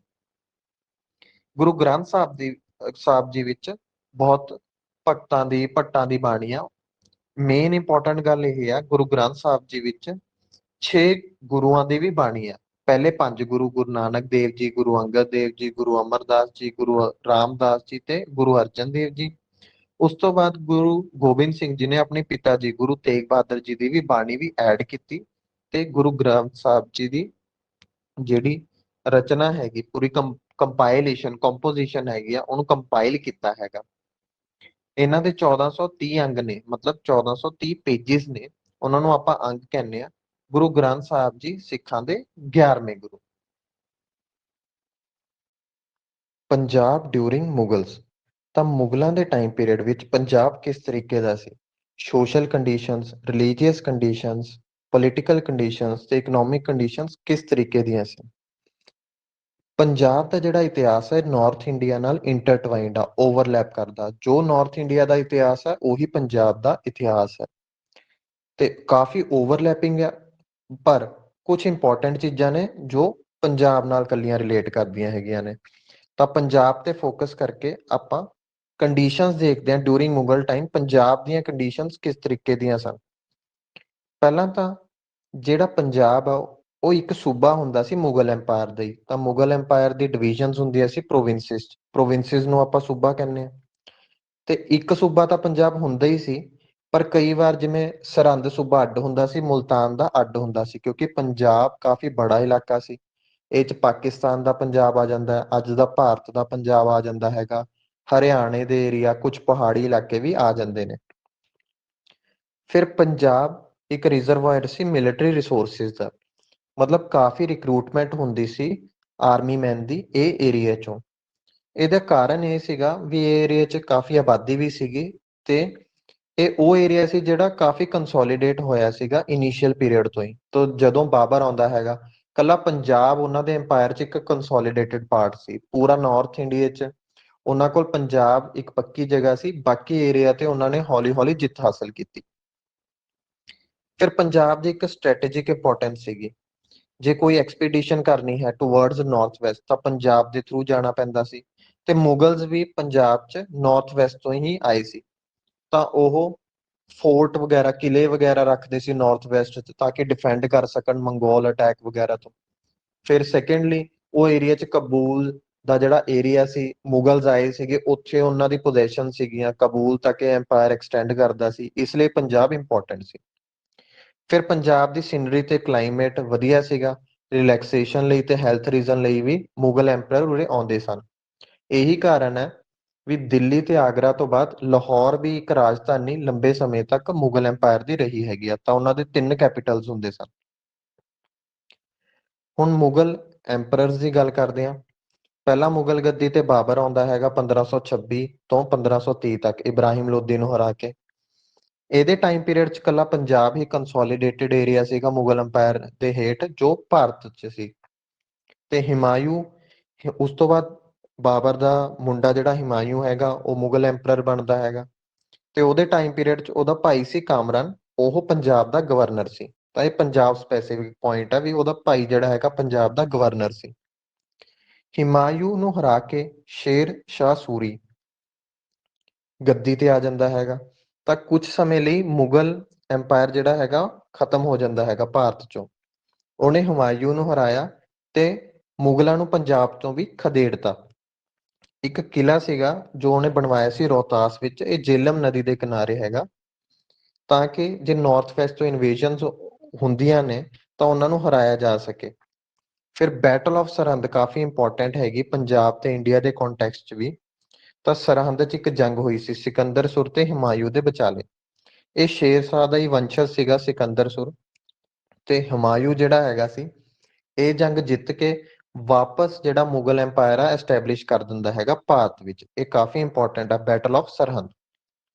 ਉਸ ਤੋਂ ਬਾਅਦ ਅਕਬਰ ਇੱਕ ਤਰੀਕੇ ਨਾਲ ਐਮਪਰਰ ਬਣਦਾ ਹੈਗਾ, ਪ੍ਰੋਕਲੇਮੇਸ਼ਨ ਹੁੰਦੀ ਆ, ਤੇ ਉਹ ਪ੍ਰੋਕਲੇਮੇਸ਼ਨ ਹੁੰਦੀ ਹੈਗੀ ਆ ਕਲਾਨੌਰ ਵਿੱਚ, ਜੋ ਅੱਜ ਗੁਰਦਾਸਪੁਰ ਜ਼ਿਲ੍ਹੇ ਦੇ ਵਿੱਚ ਇੱਕ ਪਲੇਸ ਹੈਗੀ। ਤਾਂ ਕਲਾਨੌਰ ਵਿੱਚ ਅਕਬਰ ਦੀ ਡੈਕਲੇਰੇਸ਼ਨ ਹੋਈ ਸੀ ਵੀ ਉਹ ਮੁਗਲ ਐਮਪਰਰ ਹੈ। ਅਕਬਰ ਬੈਟਲ ਆਫ ਮਾਨਕੋਟ ਲੜਦਾ ਹੈਗਾ। ਇਹ ਬੈਟਲ 'ਚ ਉਹ ਦਿੱਲੀ ਦੇ ਇੱਕ ਸੁਲਤਾਨ ਨੂੰ, ਹੇਮੂ ਨੂੰ ਹਰਾਉਂਦਾ ਹੈਗਾ, ਤੇ ਮੁਗਲ ਐਮਪਾਇਰ ਨੂੰ ਚੰਗੀ ਤਰੀਕੇ ਨਾਲ ਕੰਸੋਲੀਡੇਟ ਕਰਕੇ ਐਸਟੈਬਲਿਸ਼ ਕਰ ਦਿੰਦਾ ਹੈਗਾ। ਇਸ ਤੋਂ ਬਾਅਦ ਮੁਗਲਸ ਨੂੰ ਜ਼ਿਆਦਾ ਚੈਲੰਜਸ ਨਹੀਂ ਆਏ ਨਾਰਥ ਇੰਡੀਆ 'ਚ, ਕਿਉਂਕਿ ਦਿੱਲੀ ਤੇ ਪੰਜਾਬ ਅਕਬਰ ਦੇ ਏਰੀਆ ਜਿਹੜਾ ਹੈਗਾ ਟੈਰੀਟੋਰੀਅਲ ਏਰੀਆ ਉਹਦੇ ਅੰਡਰ ਆ ਜਾਂਦੇ ਨੇ। ਫਿਰ ਉਸ ਤੋਂ ਬਾਅਦ ਪੰਜਾਬ 'ਚ ਹੁਸੈਨ ਖਾਨ ਤੇ ਬੈਰਮ ਖਾਨ, ਇਹ ਅਕਬਰ ਦੇ ਬੰਦੇ ਸੀਗੇ, ਇਹ ਰਿਵੋਲਟ ਕਰ ਦਿੰਦੇ ਨੇ ਅਕਬਰ ਦੇ ਅਗੇਂਸਟ। ਗੁਨਾ ਚੌਰ ਦੀ ਲੜਾਈ ਵਿੱਚ ਇਹਨਾਂ ਨੂੰ ਹਰਾ ਦਿੱਤਾ ਜਾਂਦਾ ਹੈ, ਤਾਂ ਗੁਨਾ ਚੌਰ ਵੀ ਪੰਜਾਬ 'ਚ। ਉਸ ਤੋਂ ਬਾਅਦ ਜਹਾਂਗੀਰ ਮੁਗਲ ਗੱਦੀ ਤੇ ਬੈਠਦਾ ਹੈਗਾ। ਇਹਨਾਂ ਦੇ ਟਾਈਮ ਪੀਰੀਅਡ 'ਚ 5th ਗੁਰੂ ਅਰਜਨ ਦੇਵ ਜੀ ਸ਼ਹੀਦ ਹੁੰਦੇ ਹਨ, ਜਹਾਂਗੀਰ ਉਹਨਾਂ ਨੂੰ ਸ਼ਹੀਦ ਕਰਦਾ ਹੈ।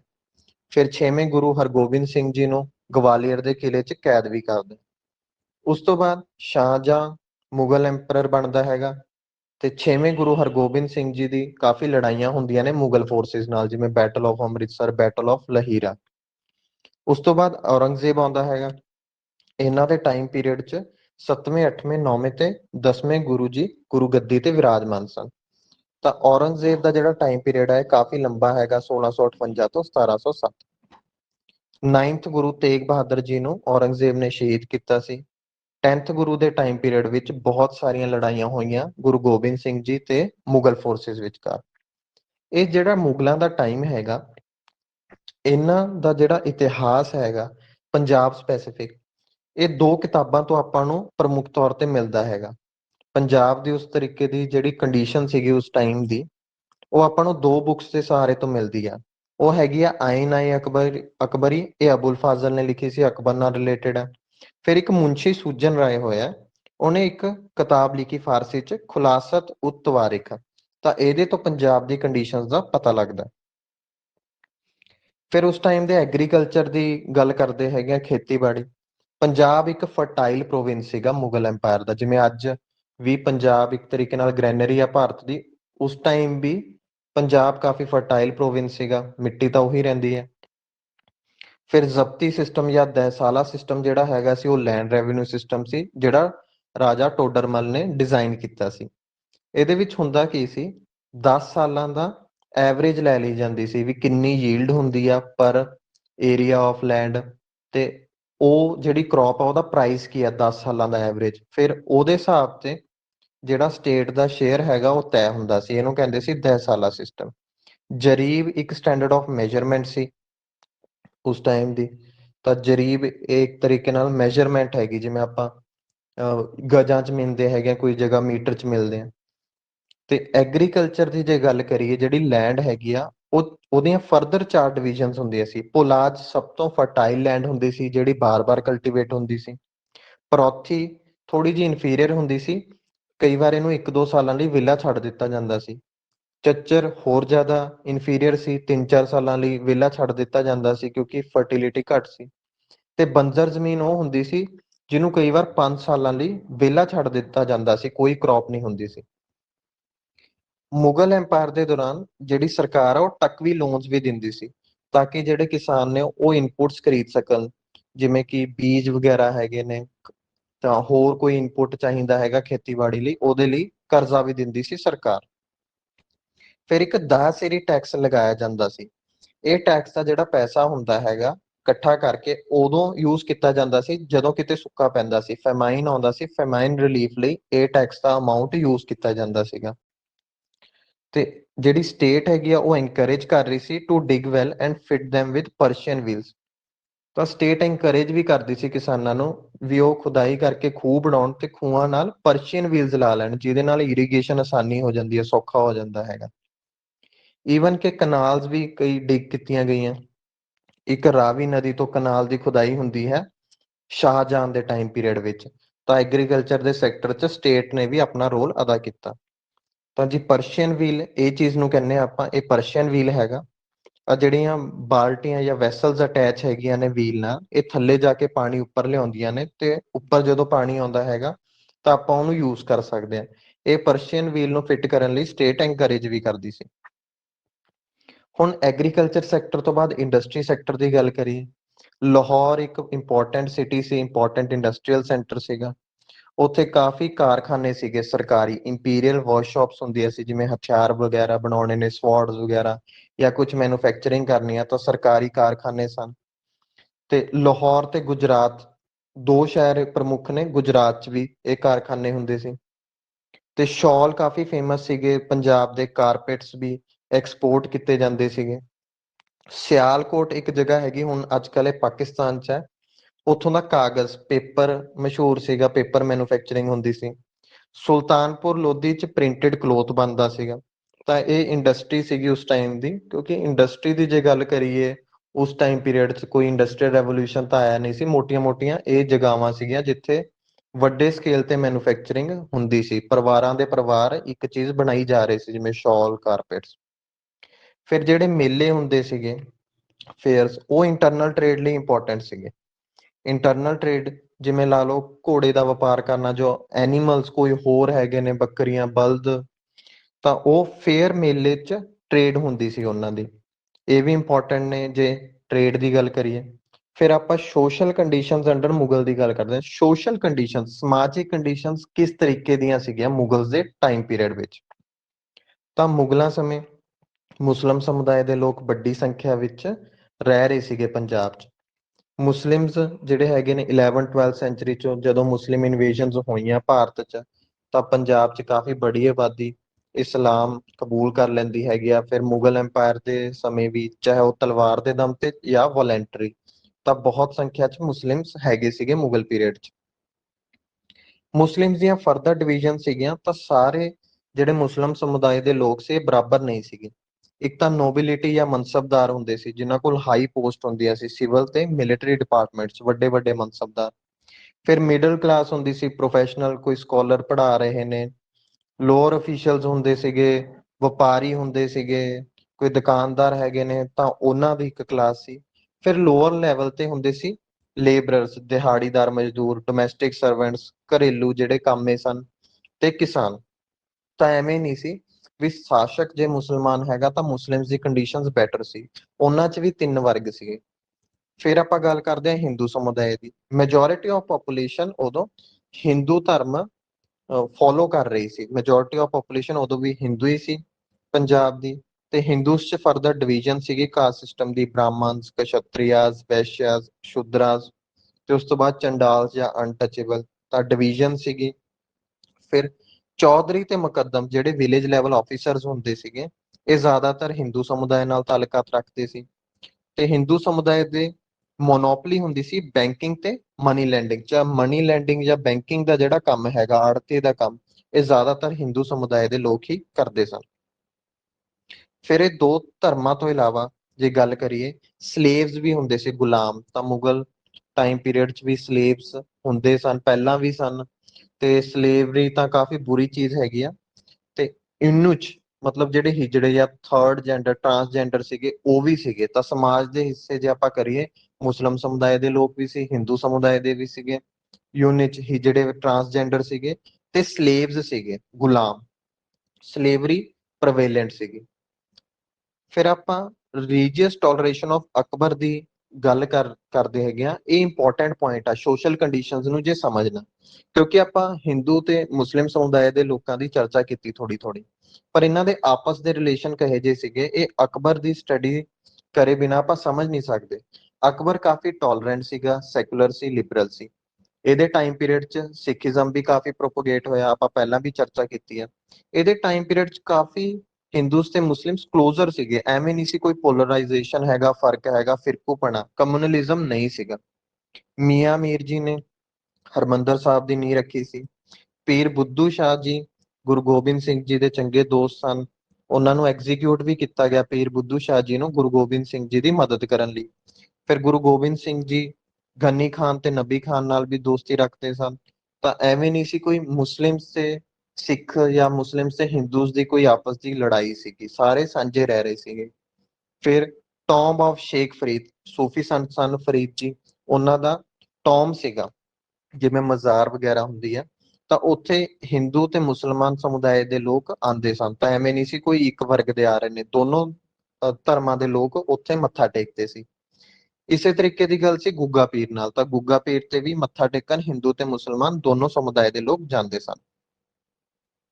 ਹੁਣ ਕਾਸਟ ਸਿਸਟਮ ਦੀ ਜੇ ਗੱਲ ਕਰੀਏ, ਤਾਂ ਜਾਂ ਹੋਰ ਵੀ ਸੋਸ਼ਲ ਕੰਡੀਸ਼ਨਸ ਨੇ। ਸਿੱਖ ਗੁਰੂਜ਼ ਨੇ ਕੁਝ ਚੇਂਜਸ ਲਿਆਂਦੇ। ਸਿੱਖ ਗੁਰੂਜ਼ ਨੇ ਕਾਸਟ ਸਿਸਟਮ ਨੂੰ ਕਾਫੀ ਧੱਕਾ ਦਿੱਤਾ, ਕਿਉਂਕਿ ਜੌਲਟ ਇਸ ਲਈ ਸੀਗਾ ਕਿਉਂਕਿ ਕਾਸਟ ਸਿਸਟਮ ਦਾ ਵਿਰੋਧ ਕੀਤਾ। ਉਹਨਾਂ ਨੇ ਸਾਰੀਆਂ ਜਾਤਾਂ ਨੂੰ ਕਿਹਾ ਵੀ ਬਰਾਬਰ ਨੇ। ਸੰਗਤ ਤੇ ਪੰਗਤ ਦਾ ਵੀ ਕਾਫੀ ਅਸਰ ਹੋਇਆ, ਕਿਉਂਕਿ ਸੰਗਤ 'ਚ ਸਾਰੇ ਬਰਾਬਰ ਬੈਠਦੇ ਸੀ, ਤੇ ਜਦੋਂ ਲੰਗਰ ਖਾਂਦੇ ਸੀ ਪੰਗਤ ਦੀ ਜੇ ਗੱਲ ਕਰੀਏ ਤਾਂ ਪੰਗਤ 'ਚ ਵੀ ਬਰਾਬਰ ਬੈਠਦੇ ਨੇ, ਕੋਈ ਅਮੀਰ ਹੈ ਕੋਈ ਗਰੀਬ ਹੈ, ਕਿਸੇ ਵੀ ਜਾਤ ਦਾ ਬਰਾਬਰ ਬੈਠ ਕੇ ਰੋਟੀ ਖਾਂਦੇ ਨੇ। ਫਿਰ separate marriage and death ceremony instituted by Gurus. Marriage ceremony Sikhs ਦੀ ਸੈਪਰੇਟ ਹੀ ਹੋਗੀ। ਮੈਰਿਜ ਤੇ ਡੈਥ ਸੈਰੇਮਨੀ ਜਿਹੜੀ ਆਨੰਦ ਕਾਰਜ ਦੀ ਆਪਾਂ ਗੱਲ ਕਰਦੇ ਹੈਗੇ ਆ, ਥਰਡ ਗੁਰੂ ਤੇ ਫੋਰਥ ਗੁਰੂ ਤੋਂ ਸਟਾਰਟ ਹੁੰਦੀ ਹੈਗੀ ਆ। ਤਾਂ ਇਸ ਤਰੀਕੇ ਨਾਲ ਸਿੱਖ ਧਰਮ ਥੋੜਾ ਜਿਹਾ ਵੱਖਰਾ ਹੋ ਗਿਆ। ਸੈਕੰਡਲੀ ਸੈਰੇਮਨੀ ਸੈਪਰੇਟ ਹੋਣ ਨਾਲ ਕਾਸਟ ਜਿਹੜੀਆਂ ਹੈਗੀਆਂ ਨੇ ਸਿੱਖੀਜ਼ਮ ਦੇ ਜੇ ਵਿੱਚ ਗੱਲ ਕਰੀਏ ਕਸ਼ਤਰੀਆ ਬ੍ਰਾਹਮਣ, ਉਹ ਜ਼ਿਆਦਾ ਕਲੋਜ਼ਰ ਆ ਜਾਂਦੀਆਂ ਨੇ, ਡਿਸਕ੍ਰਿਮੀਨੇਸ਼ਨ ਘਟ ਜਾਂਦਾ ਕਿਉਂਕਿ ਉਹਨਾਂ ਦੀ ਸੈਰੇਮਨੀ ਸੇਮ ਨੇ। ਪ੍ਰੀਸਟਲੀ ਕਲਾਸ ਦੀ ਜਿਹੜੀ ਇੰਪੋਰਟੈਂਸ ਆ ਉਹ ਘਟ ਗਈ, ਕਿਉਂਕਿ ਹਰ ਕੋਈ ਪਾਠ ਕਰ ਸਕਦਾ ਸੀ, ਐਵੇਂ ਨਹੀਂ ਸੀ ਵੀ ਉਹ ਬ੍ਰਾਹਮਣਸ ਦੀ ਡੋਮੀਨੇਸ਼ਨ ਸੀ। ਸਿੱਖ ਧਰਮ ਨੇ ਇਹ ਚੇਂਜ ਲਿਆਂਦਾ ਹੈਗਾ। ਫਿਰ ਸਵॉर्ड ਵੀ ਜਿਹੜੀ ਤਲਵਾਰ ਹੈ, ਸਪੈਸ਼ਲੀ ਗੁਰੂ ਗੋਬਿੰਦ ਸਿੰਘ ਜੀ ਤੋਂ ਬਾਅਦ, ਤਾਂ ਇਹ ਨਹੀਂ ਹੈ ਇਕੱਲੇ ਕਸ਼ਤਰੀਅਜ਼ ਰੱਖ ਸਕਦੇ ਨੇ, ਸਾਰੀਆਂ ਜਾਤਾਂ ਰੱਖ ਸਕਦੇ ਨੇ, ਜੋ ਵੀ ਅੰਮ੍ਰਿਤ ਛਕਦਾ ਹੈਗਾ। ਤਾਂ ਖਾਲਸਾ ਦੇ ਜਨਮ ਨਾਲ ਕਾਸਟ ਸਿਸਟਮ ਨੂੰ ਕਾਫੀ ਝਟਕਾ ਵੱਜਿਆ। ਫਿਰ ਪੋਜੀਸ਼ਨ ਆਫ ਵੂਮਨ ਦੀ ਗੱਲ ਕਰੀਏ, ਇਹ 'ਚ ਵੀ ਰਿਫਾਰਮ ਲਿਆਉਣ ਦੀ ਕੋਸ਼ਿਸ਼ ਕੀਤੀ ਸਿੱਖ ਗੁਰੂਆਂ ਨੇ। ਉਹਨਾਂ ਨੇ ਸਤੀ ਤੇ ਪਰਦਾ, ਇਹ ਦੋ ਸਿਸਟਮ ਦਾ ਵਿਰੋਧ ਕੀਤਾ। ਸਤੀ ਪ੍ਰਥਾ ਦੇ ਹੇਠ ਕੋਈ ਜੇ ਜਨਾਨੀ ਹੈਗੀ ਉਹਦਾ ਘਰ ਵਾਲਾ ਮਰ ਜਾਂਦਾ ਹੈਗਾ, ਤਾਂ ਐਵੇਂ ਹੁੰਦਾ ਸੀ ਵੀ ਉਹ ਔਰਤ ਵੀ ਘਰ ਵਾਲੇ ਦੇ ਨਾਲ ਹੀ ਅਗਨੀ ਭੇਂਟਾ ਚੜ ਜਾਂਦੀ ਸੀ, ਤਾਂ ਉਹਦਾ ਵਿਰੋਧ ਕੀਤਾ। ਪਰਦਾ ਸਿਸਟਮ ਦਾ ਵਿਰੋਧ ਕੀਤਾ। ਈਵਨ ਕਿ ਫੀਮੇਲ ਇਨਫੈਂਟੀਸਾਈਡ, ਜੋ ਔਰਤਾਂ ਨੂੰ ਜਨਮ ਲੈਂਦੇ ਸਾਰ ਹੀ ਮਾਰ ਦਿੱਤਾ ਜਾਂਦਾ ਸੀਗਾ, ਛੋਟੇ ਬੱਚਿਆਂ ਨੂੰ ਮਾਰ ਦਿੱਤਾ ਜਾਂਦਾ ਸੀ, ਉਹਦਾ ਵਿਰੋਧ ਕੀਤਾ। ਪਰ ਜੇ ਜਨਰਲ ਕੰਡੀਸ਼ਨਸ ਦੀ ਗੱਲ ਕਰੀਏ ਤਾਂ ਜਨਰਲ ਕੰਡੀਸ਼ਨਸ ਮਾੜੀਆਂ ਹੀ ਸੀਗੀਆਂ, ਚਾਹੇ ਸਿੱਖ ਗੁਰੂਜ਼ ਨੇ ਕੋਸ਼ਿਸ਼ ਕੀਤੀ ਰਿਫਾਰਮ ਲਿਆਉਣ ਦੀ। ਫੀਮੇਲ ਇਨਫੈਂਟੀਸਾਈਡ ਕਾਮਨ ਸੀ, ਚਾਈਲਡ ਮੈਰਿਜ ਕਾਮਨ ਸੀ, ਛੋਟੇ ਛੋਟੇ ਬੱਚਿਆਂ ਦਾ ਵਿਆਹ ਹੋ ਜਾਂਦਾ ਸੀ।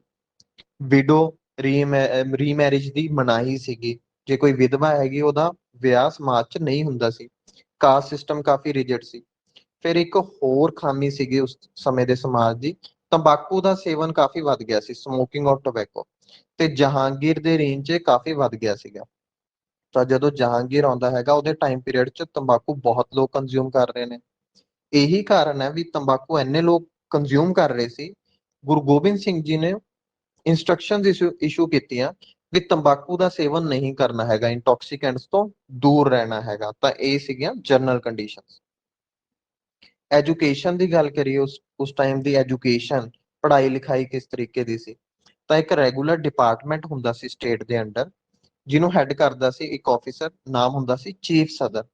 ਉਹਦਾ ਕੰਮ ਸੀਗਾ ਗ੍ਰਾਂਟ ਦੇਣਾ ਐਜੂਕੇਸ਼ਨਲ ਇੰਸਟੀਟਿਊਸ਼ਨਸ ਨੂੰ, ਤੇ ਅਲਾਇੰਸਿਸ ਦੇਣਾ ਉਹ ਸਕਾਲਰਸ ਨੂੰ ਜਿਹੜੇ ਹਾਇਰ ਐਜੂਕੇਸ਼ਨ ਇੰਪਾਰਟ ਕਰਦੇ ਨੇ as a matter of religious duty. ਤਾਂ ਕਈ ਲੋਕਾਂ ਦੀ ਰਿਲੀਜੀਅਸ ਡਿਊਟੀ ਹੀ ਸੀਗੀ ਵੀ ਉਹ ਹਾਇਰ ਐਜੂਕੇਸ਼ਨ ਦਿੰਦੇ ਸੀ, ਤਾਂ ਉਹਨਾਂ ਲਈ ਅਲਾਉਂਸਸ ਵੀ ਸਟੇਟ ਫਿਕਸ ਕਰ ਦਿੰਦਾ ਸੀ। ਫਿਰ ਐਲੀਮੈਂਟਰੀ ਐਜੂਕੇਸ਼ਨ ਦੀ ਗੱਲ ਕਰੀਏ ਤਾਂ ਪਾਠਸ਼ਾਲਾ ਤੇ ਮਕਤਬ 'ਚ ਬਹੁਤ ਸਾਰੇ ਬੱਚੇ ਪੜ੍ਹਦੇ ਸੀ। ਇਹ ਟੈਂਪਲਸ ਤੇ ਮਸਜਿਦਾਂ ਨਾਲ ਅਟੈਚ ਹੁੰਦੇ ਨੇ, ਤਾਂ ਮੰਦਿਰ 'ਚ ਪਾਠਸ਼ਾਲਾ ਹੁੰਦੀ ਸੀ, ਮਕਤਬ ਮੌਸਕ ਮਸਜਿਦ ਨਾਲ ਅਟੈਚ ਹੁੰਦੇ ਸੀਗੇ। ਇੱਥੇ ਜ਼ਿਆਦਾਤਰ ਧਾਰਮਿਕ ਸਿੱਖਿਆ ਹੀ ਦਿੱਤੀ ਜਾਂਦੀ ਸੀਗੀ। ਫਿਰ ਆਪਾਂ ਜੇ ਮੋਟੀ-ਮੋਟੀ ਗੱਲ ਕਰੀਏ, ਸਟੇਟ ਵੀ ਗ੍ਰਾਂਟ ਦੇ ਰਹੀ ਹੈ ਤੇ ਪ੍ਰਾਈਵੇਟ ਚੈਰਿਟੀ ਦੇ ਨਾਮ ਤੇ ਜਾਂ ਧਰਮ ਦੇ ਨਾਮ ਤੇ ਵੀ ਐਜੂਕੇਸ਼ਨ ਦਿੱਤੀ ਜਾ ਰਹੀ ਸੀਗੀ। ਹੁਣ ਹਾਇਰ ਐਜੂਕੇਸ਼ਨ ਦੀ ਗੱਲ ਕਰਦੇ ਹਾਂ। ਹਾਇਰ ਐਜੂਕੇਸ਼ਨ, ਆਪਾਂ ਐਲੀਮੈਂਟਰੀ ਐਜੂਕੇਸ਼ਨ ਦੀ ਤਾਂ ਗੱਲ ਕਰ ਲਈ, ਤਾਂ ਹਾਇਰ ਐਜੂਕੇਸ਼ਨ ਦੇ ਵੀ ਸੈਂਟਰ ਸੀਗੇ। ਸਿਆਲਕੋਟ ਇੱਕ ਵੱਡਾ ਸੈਂਟਰ ਸੀਗਾ, ਇਹ ਅੱਜ ਕੱਲ੍ਹ ਪਾਕਿਸਤਾਨ 'ਚ ਜਗ੍ਹਾ ਹੈ। ਉਸ ਤੋਂ ਇਲਾਵਾ ਲਾਹੌਰ, ਗੁਜਰਾਤ, ਮੁਲਤਾਨ, ਜਲੰਧਰ ਤੇ ਸੁਲਤਾਨਪੁਰ, ਇਹ ਪੰਜਾਬ 'ਚ ਜਗ੍ਹਾਵਾਂ ਨੇ ਜਿਹੜੀਆਂ ਹਾਇਰ ਐਜੂਕੇਸ਼ਨ ਦੀਆਂ ਸੈਂਟਰ ਸੀਗੀਆਂ। ਇਹ ਗੁਜਰਾਤ ਜਿਹੜਾ ਹੈਗਾ ਇਹ ਪ੍ਰੋਵਿੰਸ ਨਹੀਂ ਹੈਗਾ ਇੰਡੀਆ ਦਾ, ਇਹ ਗੁਜਰਾਤ ਪਾਕਿਸਤਾਨੀ ਪੰਜਾਬ 'ਚ ਇੱਕ ਜਗ੍ਹਾ ਹੈਗੀ। ਫਿਰ ਇੱਕ ਲਾਹੌਰ 'ਚ ਸਕੂਲ ਆਇਆ ਸੀ ਜਿਹਨੂੰ ਜੈਸੂਇਟ ਫਾਦਰਸ ਨੇ ਬਣਾਇਆ ਸੀ, ਤਾਂ ਈਸਾਈ ਧਰਮ ਦਾ ਇੱਕ ਸਕੂਲ ਵੀ ਸੀਗਾ ਜਿੱਥੇ ਨੋਬਲਸ ਦੇ ਬੱਚੇ ਪੜ੍ਹਦੇ ਸੀ, ਤੇ ਇਹ ਅਕਬਰ ਦੇ ਰੇਂਜ 'ਚ ਆਇਆ ਹੈਗਾ। 1556 ਤੋਂ ਲੈ ਕੇ 1605 ਤੱਕ ਅਕਬਰ ਮਹਾਰਾਜਾ ਸੀ, ਤਾਂ ਉਹਦੇ ਟਾਈਮ ਪੀਰੀਅਡ 'ਚ ਈਸਾਈਆਂ ਨੇ ਵੀ ਆਪਣਾ ਇੱਕ ਸਕੂਲ ਬਣਾ ਲਿਆ ਸੀਗਾ। ਫਿਰ ਟੈਕਨੀਕਲ ਐਜੂਕੇਸ਼ਨ ਦੀ ਗੱਲ ਕਰਦੇ ਹੈਗੇ ਆ, ਵੋਕੇਸ਼ਨਲ ਟ੍ਰੇਨਿੰਗ ਵਗੈਰਾ, ਇਹ ਕਾਰਖਾਨਿਆਂ 'ਚ ਦਿੱਤੀ ਜਾਂਦੀ ਸੀ, ਚਾਹੇ ਉਹ ਇੰਪੀਰੀਅਰ ਕਾਰਖਾਨੇ ਸੀਗੇ ਜਾਂ ਪ੍ਰਾਈਵੇਟ ਵੀ ਹੋਣ, ਤਾਂ ਉੱਥੇ ਕਾਰਖਾਨਿਆਂ 'ਚ ਵੀ ਟੈਕਨੀਕਲ ਐਜੂਕੇਸ਼ਨ ਦਿੱਤੀ ਜਾਂਦੀ ਸੀ, ਸਿਖਲਾਈ। ਟ੍ਰੇਡਿੰਗ ਕਲਾਸਿਸ ਜਿਹੜੀਆਂ ਹੁੰਦੇ ਸੀ, ਵਪਾਰੀ ਵਰਗ, ਉਹ ਆਪਣੇ ਬੱਚਿਆਂ ਨੂੰ ਪੜ੍ਹਾਉਣ ਲਈ ਆਪਣੇ ਸਕੂਲ ਬਣਾਉਂਦੇ ਸੀ। ਉਹਨਾਂ ਨੂੰ ਨੌਲੇਜ ਦਿੰਦੇ ਸੀ ਬਿਜ਼ਨਸ ਤੇ ਅਕਾਊਂਟਸ ਦੀ, ਤਾਂ ਕਿ ਉਹ ਵੱਡੇ ਹੋ ਕੇ ਵਪਾਰ ਕਰ ਸਕਣ। ਤਾਂ ਪ੍ਰਾਈਵੇਟ ਇਨੀਸ਼ੀਏਟਿਵ ਵੀ ਸੀਗਾ। ਫਿਰ ਉਸ ਟਾਈਮ ਦੇ ਸਕੋਲਰਸ ਦੀ ਗੱਲ ਕਰਦੇ ਹਾਂ। ਫਾਰਸੀ ਦੇ ਬਹੁਤ ਤਕੜੇ ਸਕੋਲਰਸ ਹੋਏ ਨੇ ਪੰਜਾਬ ਦੇ ਉਸ ਟਾਈਮ 'ਚ, ਜਿਵੇਂ ਅਬਦੁਲ ਹਾਮਿਦ ਲਾਹੌਰੀ, ਸਦੁੱਲਾ ਖਾਨ, ਮੁੱਲਾ ਸ਼ਾਹ ਮੁਹੰਮਦ, ਮੁਨਸ਼ੀ ਸੂਜਨ ਰਾਏ ਦੀ ਆਪਾਂ ਪਹਿਲਾਂ ਗੱਲ ਕਰ ਚੁੱਕੇ ਹਾਂ। ਉਹਨਾਂ ਦੀ ਕਿਤਾਬ ਕਾਫੀ ਇੰਪੋਰਟੈਂਟ ਹੈ ਪੰਜਾਬ ਦੀ ਸੋਸ਼ਲ ਕੰਡੀਸ਼ਨ ਸਮਝਣ ਲਈ। ਫਿਰ ਭਾਈ ਨੰਦ ਲਾਲ ਜੀ ਦੀ ਰਚਨਾ ਹੈ ਦੀਵਾਨ ਗੋਆ, ਇਹ ਵੀ ਕਾਫੀ ਫੇਮਸ ਰਚਨਾ ਹੈ। ਤਾਂ ਫਾਰਸੀ ਦੇ ਸਕੋਲਰ ਪੰਜਾਬ 'ਚ ਹੋਏ ਉਸ ਟਾਈਮ। ਫਿਰ ਹਿੰਦੀ ਦੇ ਕਈ ਸਕੋਲਰਸ ਪੰਜਾਬ 'ਚ ਹੋਏ, ਜਿਵੇਂ ਕਿਰਪਾ ਰਾਮ, ਇਹਨਾਂ ਦਾ ਰਚਨਾ ਹੈਗੀ ਹਿਤ ਤਰੰਗਿਨੀ। ਇਹ ਦੋਹਾ ਫਾਰਮ 'ਚ ਹੈਗਾ, ਜਿਵੇਂ ਕਬੀਰ ਦੇ ਦੋਹਾ ਸੀਗੇ। ਤਾਂ ਕਿਰਪਾ ਰਾਮ ਸਨ। ਬੀਰਬਲ, ਜੋ ਕਿ ਅਕਬਰ ਦੇ ਕੋਰਟ 'ਚ ਸਨ, ਇਹ ਵੀ ਪੰਜਾਬ ਦੇ ਸੀਗੇ। ਇਹ ਵੀ ਇੱਕ ਤਕੜੇ ਹਿੰਦੀ ਸਕੋਲਰ ਸਨ। ਇਹਨਾਂ ਨੂੰ ਕਵੀ ਰਾਏ ਕਿਹਾ ਜਾਂਦਾ ਸੀਗਾ। ਕਵੀ ਰਾਏ ਇਸ ਲਈ ਕਿਉਂਕਿ ਕਾਫੀ ਵਧੀਆ ਕਵੀ ਸਨ। ਫਿਰ ਲక్ష్ਮੀ ਨਾਰਾਇਣ, ਤੇ ਈਵਨ ਕਿ ਗੁਰੂ ਗੋਬਿੰਦ ਸਿੰਘ ਜੀ ਵੀ ਬਹੁਤ ਉੱਚ ਕੋਟੀ ਦੇ ਹਿੰਦੀ ਸਕੋਲਰ ਸਨ। ਉਹਨਾਂ ਨੂੰ ਹਿੰਦੀ ਆਉਂਦੀ ਸੀਗੀ, ਉਹਨਾਂ ਨੂੰ ਬ੍ਰਜ ਭਾਸ਼ਾ ਆਉਂਦੀ ਸੀ, ਕਿਉਂਕਿ ਉਹ ਪਟਨਾ 'ਚ ਉਹਨਾਂ ਦਾ ਜਨਮ ਹੋਇਆ। ਉਹਨਾਂ ਦਾ ਬਚਪਨ ਪਟਨਾ 'ਚ ਬੀਤਿਆ ਕੁਝ ਸਮੇਂ ਲਈ। ਫਿਰ ਪੰਜਾਬੀ ਦੀ ਗੱਲ ਕਰਦੇ ਹਾਂ। ਪੰਜਾਬੀ ਵੀ ਕਾਫੀ ਡੈਵਲਪ ਹੋਈ ਇਸ ਟਾਈਮ ਪੀਰੀਅਡ ਵਿੱਚ, ਮੁਗਲਾਂ ਦੇ ਟਾਈਮ ਪੀਰੀਅਡ 'ਚ। ਆਪਾਂ ਪਹਿਲਾਂ ਵੀ ਦੇਖਿਆ ਹੈਗਾ ਵੀ ਗੁਰੂ ਨਾਨਕ ਦੇਵ ਜੀ ਦੇ ਟਾਈਮ, ਗੁਰੂ ਅੰਗਦ ਦੇਵ ਜੀ ਦੇ ਟਾਈਮ ਗੁਰਮੁਖੀ ਦਾ ਕਾਫੀ ਵਿਕਾਸ ਹੋਇਆ। ਜਿਹੜੀ ਲੰਡਾ ਸਕ੍ਰਿਪਟ ਸੀਗੀ, ਇਹ ਸਕ੍ਰਿਪਟ ਸਹੀ ਨਹੀਂ ਸੀਗੀ ਲਿਟਰੇਰੀ ਡਿਵੈਲਪਮੈਂਟ ਲਈ ਪੰਜਾਬੀ ਦੀ, ਕਿਉਂਕਿ ਪਹਿਲਾਂ ਆਪਾਂ ਲੰਡਾ ਸਕ੍ਰਿਪਟ ਨੂੰ ਯੂਜ਼ ਕਰ ਰਹੇ ਸੀਗੇ। ਆਪਾਂ ਗੁਰਮੁਖੀ ਅਡਾਪਟ ਕੀਤੀ ਹੈ, ਗੁਰੂਆਂ ਨੇ ਪ੍ਰਮੋਟ ਵੀ ਕੀਤੀ। ਗੁਰੂ ਅਰਜਨ ਦੇਵ ਜੀ ਗ੍ਰੇਟੈਸਟ ਪੰਜਾਬੀ ਪੋਇਟ ਸੀਗੇ ਮੁਗਲ ਪੀਰੀਅਡ 'ਚ। ਗੁਰੂ ਅਰਜਨ ਦੇਵ ਜੀ ਦੀ ਕਾਫੀ ਬਾਣੀ ਗੁਰੂ ਗ੍ਰੰਥ ਸਾਹਿਬ ਜੀ 'ਚ ਦਰਜ ਹੈ। ਤੇ ਸੁਖਮਨੀ ਸਾਹਿਬ ਵੀ ਇਹਨਾਂ ਦੀ ਰਚਨਾ ਹੈ। ਸੁਖਮਨੀ ਸਾਹਿਬ ਦਾ ਬਹੁਤ ਲੋਕ ਪਾਠ ਵੀ ਕਰਦੇ ਨੇ, ਸਿੱਖ ਸਮੁਦਾਇ ਦੇ ਲੋਕ ਪਾਠ ਵੀ ਕਰਾਉਂਦੇ ਨੇ ਘਰੇ। ਫਿਰ ਆਦਿ ਗ੍ਰੰਥ ਵੀ ਪੰਜਾਬੀ 'ਚ ਹੈ। ਤੇ ਬਹੁਤ ਸਾਰੇ ਜਿਹੜੇ ਹਾਈਮਸ ਨੇ ਭਗਤ ਦੇ, ਤਾਂ ਉਹ ਵੀ ਟਰਾਂਸਲੇਟ ਕੀਤੇ ਗਏ ਪੰਜਾਬੀ 'ਚ। ਓਰੀਜਨਲੀ ਉਹ ਕਿਸੇ ਹੋਰ ਭਾਸ਼ਾ 'ਚ ਨੇ, ਪਰ ਭਗਤ ਦੀ ਟਰਾਂਸਲੇਸ਼ਨ ਵੀ ਕੀਤੀ ਗਈ ਹੈਗੀ ਆ, ਤੇ ਉਹਨੂੰ ਗੁਰੂ ਗ੍ਰੰਥ ਸਾਹਿਬ ਜੀ ਵਿੱਚ ਕੰਪਾਈਲ ਕੀਤਾ ਗਿਆ।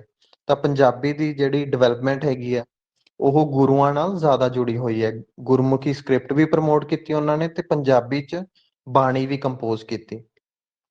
ਉਸ ਤੋਂ ਬਾਅਦ ਪੰਜਾਬੀ ਦੀ ਡਿਵੈਲਪਮੈਂਟ ਦੀ ਹੋਰ ਗੱਲ ਕਰੀਏ, ਗੁਰੂ ਗ੍ਰੰਥ ਸਾਹਿਬ ਜੀ ਤੋਂ ਇਲਾਵਾ ਭਾਈ ਗੁਰਦਾਸ ਦੀਆਂ ਵਾਰਾਂ, ਇਹ ਕਾਫੀ ਫੇਮਸ ਨੇ। ਉਹਨਾਂ ਨੇ ਵਾਰਾਂ ਲਿਖੀਆਂ ਸਨ। ਫਿਰ ਬੁੱਲਾ ਸ਼ਾਹ ਸੂਫੀ ਪੋਇਟ ਸਨ, ਕਾਫੀ ਫੇਮਸ ਨੇ ਬੁੱਲੇ ਸ਼ਾਹ ਜੀ। ਇਹ ਰਹੇ ਸੀ 1680 ਤੋਂ 1757 ਵਿਚਕਾਰ।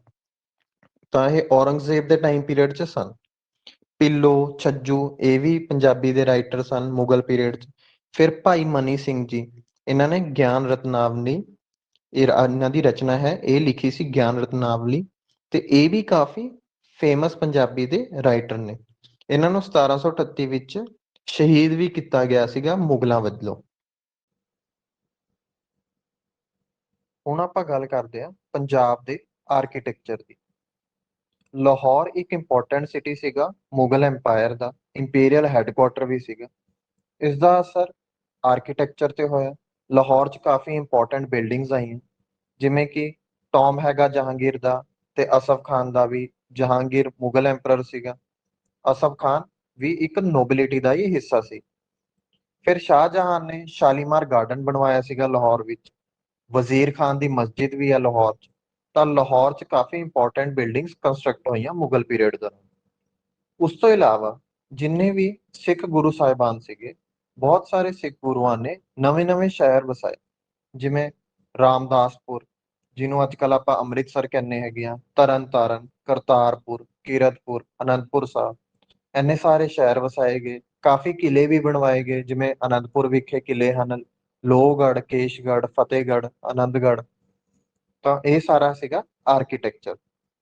ਉਸ ਤੋਂ ਬਾਅਦ ਸਭ ਤੋਂ ਇੰਪੋਰਟੈਂਟ ਗੱਲ, ਰਿਲੀਜਨ ਦੀ ਗੱਲ ਕਰਦੇ ਹਾਂ। ਸੋਸ਼ਲ ਕੰਡੀਸ਼ਨਸ ਕਿਸ ਤਰੀਕੇ ਦੀਆਂ ਸੀਗੀਆਂ, ਕਿਉਂਕਿ ਉਸ ਟਾਈਮ ਪੀਰੀਅਡ ਵਿੱਚ ਸਿੱਖੀਜ਼ਮ ਵੀ ਆਇਆ। ਸਿੱਖੀਜ਼ਮ ਤੋਂ ਹੋਰ ਬਾਹਰ ਜਾ ਕੇ ਦੇਖੀਏ ਤਾਂ ਕੀ ਧਰਮ ਸੀਗਾ, ਰਿਲੀਜੀਅਸ ਕੰਪੋਜੀਸ਼ਨ ਕੀ ਸੀ ਪੰਜਾਬ ਦੀ। ਪਹਿਲਾਂ ਤਾਂ ਸਿੱਖੀਜ਼ਮ ਦੀ ਪ੍ਰੋਪੋਗੇਸ਼ਨ ਹੋਈ ਕਾਫੀ, ਤਾਂ ਸਿੱਖ ਧਰਮ ਸੀਗਾ। ਫਿਰ ਜੋਗਿਸ ਦਾ ਕਲਟ ਸੀਗਾ, ਇਹ ਹਿੰਦੂਇਜ਼ਮ ਚ ਆ ਜਾਂਦਾ ਹੈਗਾ, ਸੰਨਿਆਸੀ ਸੀਗੇ ਕਾਫੀ। ਫਿਰ ਉਦਾਸੀ ਸੀਗੇ, ਜਿਹੜਾ ਇੱਕ ਤਰੀਕੇ ਨਾਲ ਮੰਨ ਸਕਦੇ ਆ ਵੀ ਸਿੱਖ ਧਰਮ ਤੋਂ ਹੀ ਅੱਡ ਇੱਕ ਸੈਕਟ ਬਣਿਆ ਸੀਗਾ। ਜਿਵੇਂ ਕਿ ਆਪਾਂ ਪਹਿਲਾਂ ਵੀ ਪੜ੍ਹਿਆ ਹੈਗਾ, ਸ਼੍ਰੀ ਚੰਦ ਜੀ ਸੀਗੇ ਗੁਰੂ ਨਾਨਕ ਦੇਵ ਜੀ ਦੇ ਪੁੱਤਰ, ਉਹਨਾਂ ਨੇ ਉਦਾਸੀ ਸੈਕਟ ਬਣਾਇਆ ਸੀ।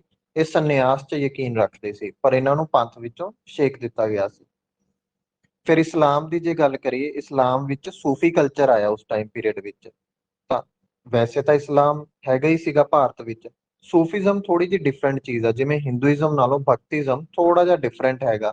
ਇੱਕ ਰਿਫਾਰਮਿਸਟਿਕ ਮੂਵਮੈਂਟ ਸੀਗੀ, ਇਹਦੇ ਵਿੱਚ ਸਟ੍ਰੈਸ ਕੀਤਾ ਜਾਂਦਾ ਸੀ ਡਿਵੋਸ਼ਨ ਟੁਵਰਡਸ ਗੋਡ। ਇਹਦੇ ਫੋਲੋਅਰਸ ਹਿੰਦੂ ਤੇ ਮੁਸਲਿਮ ਦੋਨੋਂ ਸੀਗੇ, ਜਿਹੜਾ ਸੂਫੀ ਕਲਚਰ ਆਇਆ ਹੈਗਾ ਮੁਗਲ ਪੀਰੀਅਡ ਦੌਰਾਨ ਪੰਜਾਬ ਦੇ ਵਿੱਚ। ਇਹ ਮੁਗਲ ਪੀਰੀਅਡ ਦੌਰਾਨ ਚੋਟੀ ਤੇ ਸੀਗਾ ਸੂਫੀ ਕਲਚਰ। ਪਰ ਜੇ ਆਪਾਂ ਪਹਿਲਾਂ ਦੀ ਗੱਲ ਕਰੀਏ ਦਿੱਲੀ ਸਲਤਨਤ ਦੀ, ਸ਼ੇਖ ਫਰੀਦ ਜੀ ਹੋਏ ਨੇ 12ਵੀਂ ਤੇ 13ਵੀਂ ਸਦੀ ਦੇ ਵਿੱਚ, ਤਾਂ ਉਦੋਂ ਵੀ ਸੂਫੀਜ਼ਮ ਸੀਗਾ। ਤਾਂ ਐਵੇਂ ਨਹੀਂ ਆ ਵੀ ਮੁਗਲ ਪੀਰੀਅਡ ਵਿੱਚ ਹੀ ਸੂਫੀਜ਼ਮ ਆਇਆ ਹੈਗਾ। ਪਰ ਆਪਾਂ ਮੁਗਲ ਪੀਰੀਅਡ ਦੀ ਗੱਲ ਕਰ ਰਹੇ ਹਾਂ, ਤਾਂ ਮੀਆਂ ਮੀਰ, ਜਿਹੜੇ ਮੀਆਂ ਮੀਰ ਜੀ ਸੀਗੇ, ਇਹਨਾਂ ਨੇ ਹਰਿਮੰਦਰ ਸਾਹਿਬ ਦੀ ਨੀਂਹ ਵੀ ਰੱਖੀ ਸੀ। ਤੇ ਸ਼ੇਖ ਇਸ਼ਾਕ ਕਾਕੂ, ਪੀਰ ਬੁੱਧੂ ਸ਼ਾਹ, ਇਹ ਸੂਫੀ ਸੇਂਟ ਸੀਗੇ ਮੁਗਲ ਪੀਰੀਅਡ ਦੇ। ਸ਼ਾਮ ਤਬਰੀਜ਼ ਆਫ ਮੁਲਤਾਨ, ਸ਼ਾਹ ਸੁਲੇਮਾਨ, ਮੀਆਂ ਬਾਇਜ਼ਿਦ ਸੀਗੇ। ਇਹਨਾਂ ਦੇ ਸੈਕਟ ਨੂੰ ਰੋਸ਼ਨੀਆਜ਼ ਕਿਹਾ ਜਾਂਦਾ ਸੀ, ਤਾਂ ਰੋਸ਼ਨੀਆਜ਼ ਨਾਮ ਦਾ ਸੈਕਟ ਕਾਫੀ ਫੇਮਸ ਸੀ ਪੰਜਾਬ 'ਚ। ਫਿਰ ਉਸ ਤੋਂ ਬਾਅਦ ਬਾਬਾ ਫਰੀਦ ਜੀ, ਜੋ ਸੂਫੀ ਸੇਂਟ ਸੀਗੇ ਪਹਿਲਾਂ ਦੇ, 12ਵੀਂ ਤੇ 13ਵੀਂ ਸਦੀ ਵਿੱਚ ਸੀਗੇ ਉਹ। ਪਰ ਉਹਨਾਂ ਦੀ ਜਿਹੜੀ ਸ਼ਰਾਈਨ ਸੀ ਪਾਕ ਪਤਨ, ਅੱਜ ਕੱਲ੍ਹ ਇਹ ਪਾਕਿਸਤਾਨ 'ਚ ਜਗ੍ਹਾ ਹੈਗੀ, ਉੱਥੇ ਬਹੁਤ ਸਾਰੇ ਲੋਕ ਮੱਥਾ ਟੇਕਦੇ ਸੀਗੇ। ਇਹ ਚਿਸ਼ਤੀ ਆਰਡਰ ਨੂੰ ਬਿਲੋਂਗ ਕਰਦੇ ਸੀ। ਸੂਫੀਜ਼ਮ 'ਚ ਕਾਫੀ ਸਾਰੇ ਆਰਡਰਸ ਹੋਏ ਨੇ, ਜਿਵੇਂ ਚਿਸ਼ਤੀ ਆਰਡਰ ਹੋ ਗਿਆ, ਕਾਦਰੀਜ਼ ਵਗੈਰਾ ਹੋ ਗਏ। ਤਾਂ ਇੱਕ ਚਿਸ਼ਤੀ ਆਰਡਰ ਸੀਗਾ, ਉਹਨੂੰ ਇਹ ਬਿਲੋਂਗ ਕਰਦੇ ਸਨ।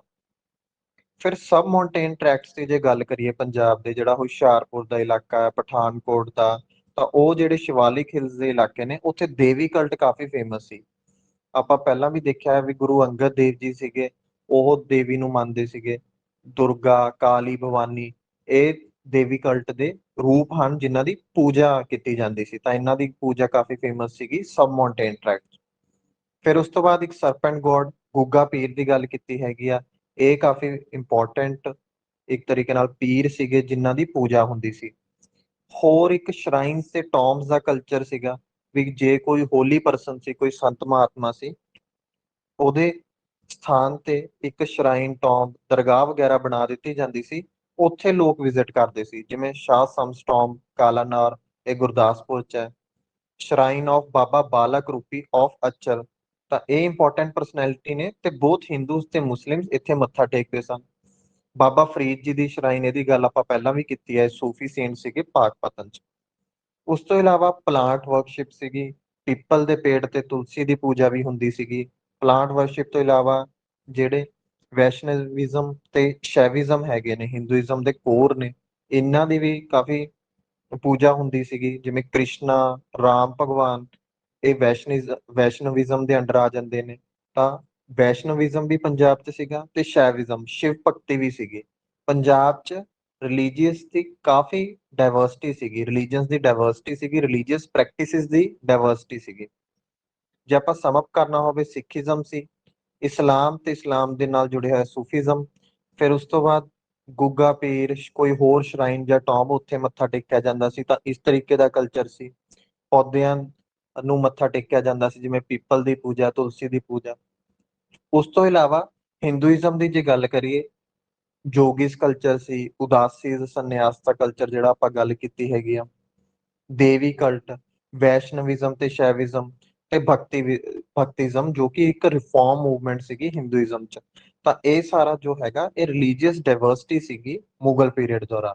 ਇੱਥੇ ਆਪਣਾ ਸੋਸ਼ਲ ਕੰਡੀਸ਼ਨਸ ਵਾਲਾ ਪਾਰਟ ਖਤਮ ਹੋ ਜਾਂਦਾ ਹੈ।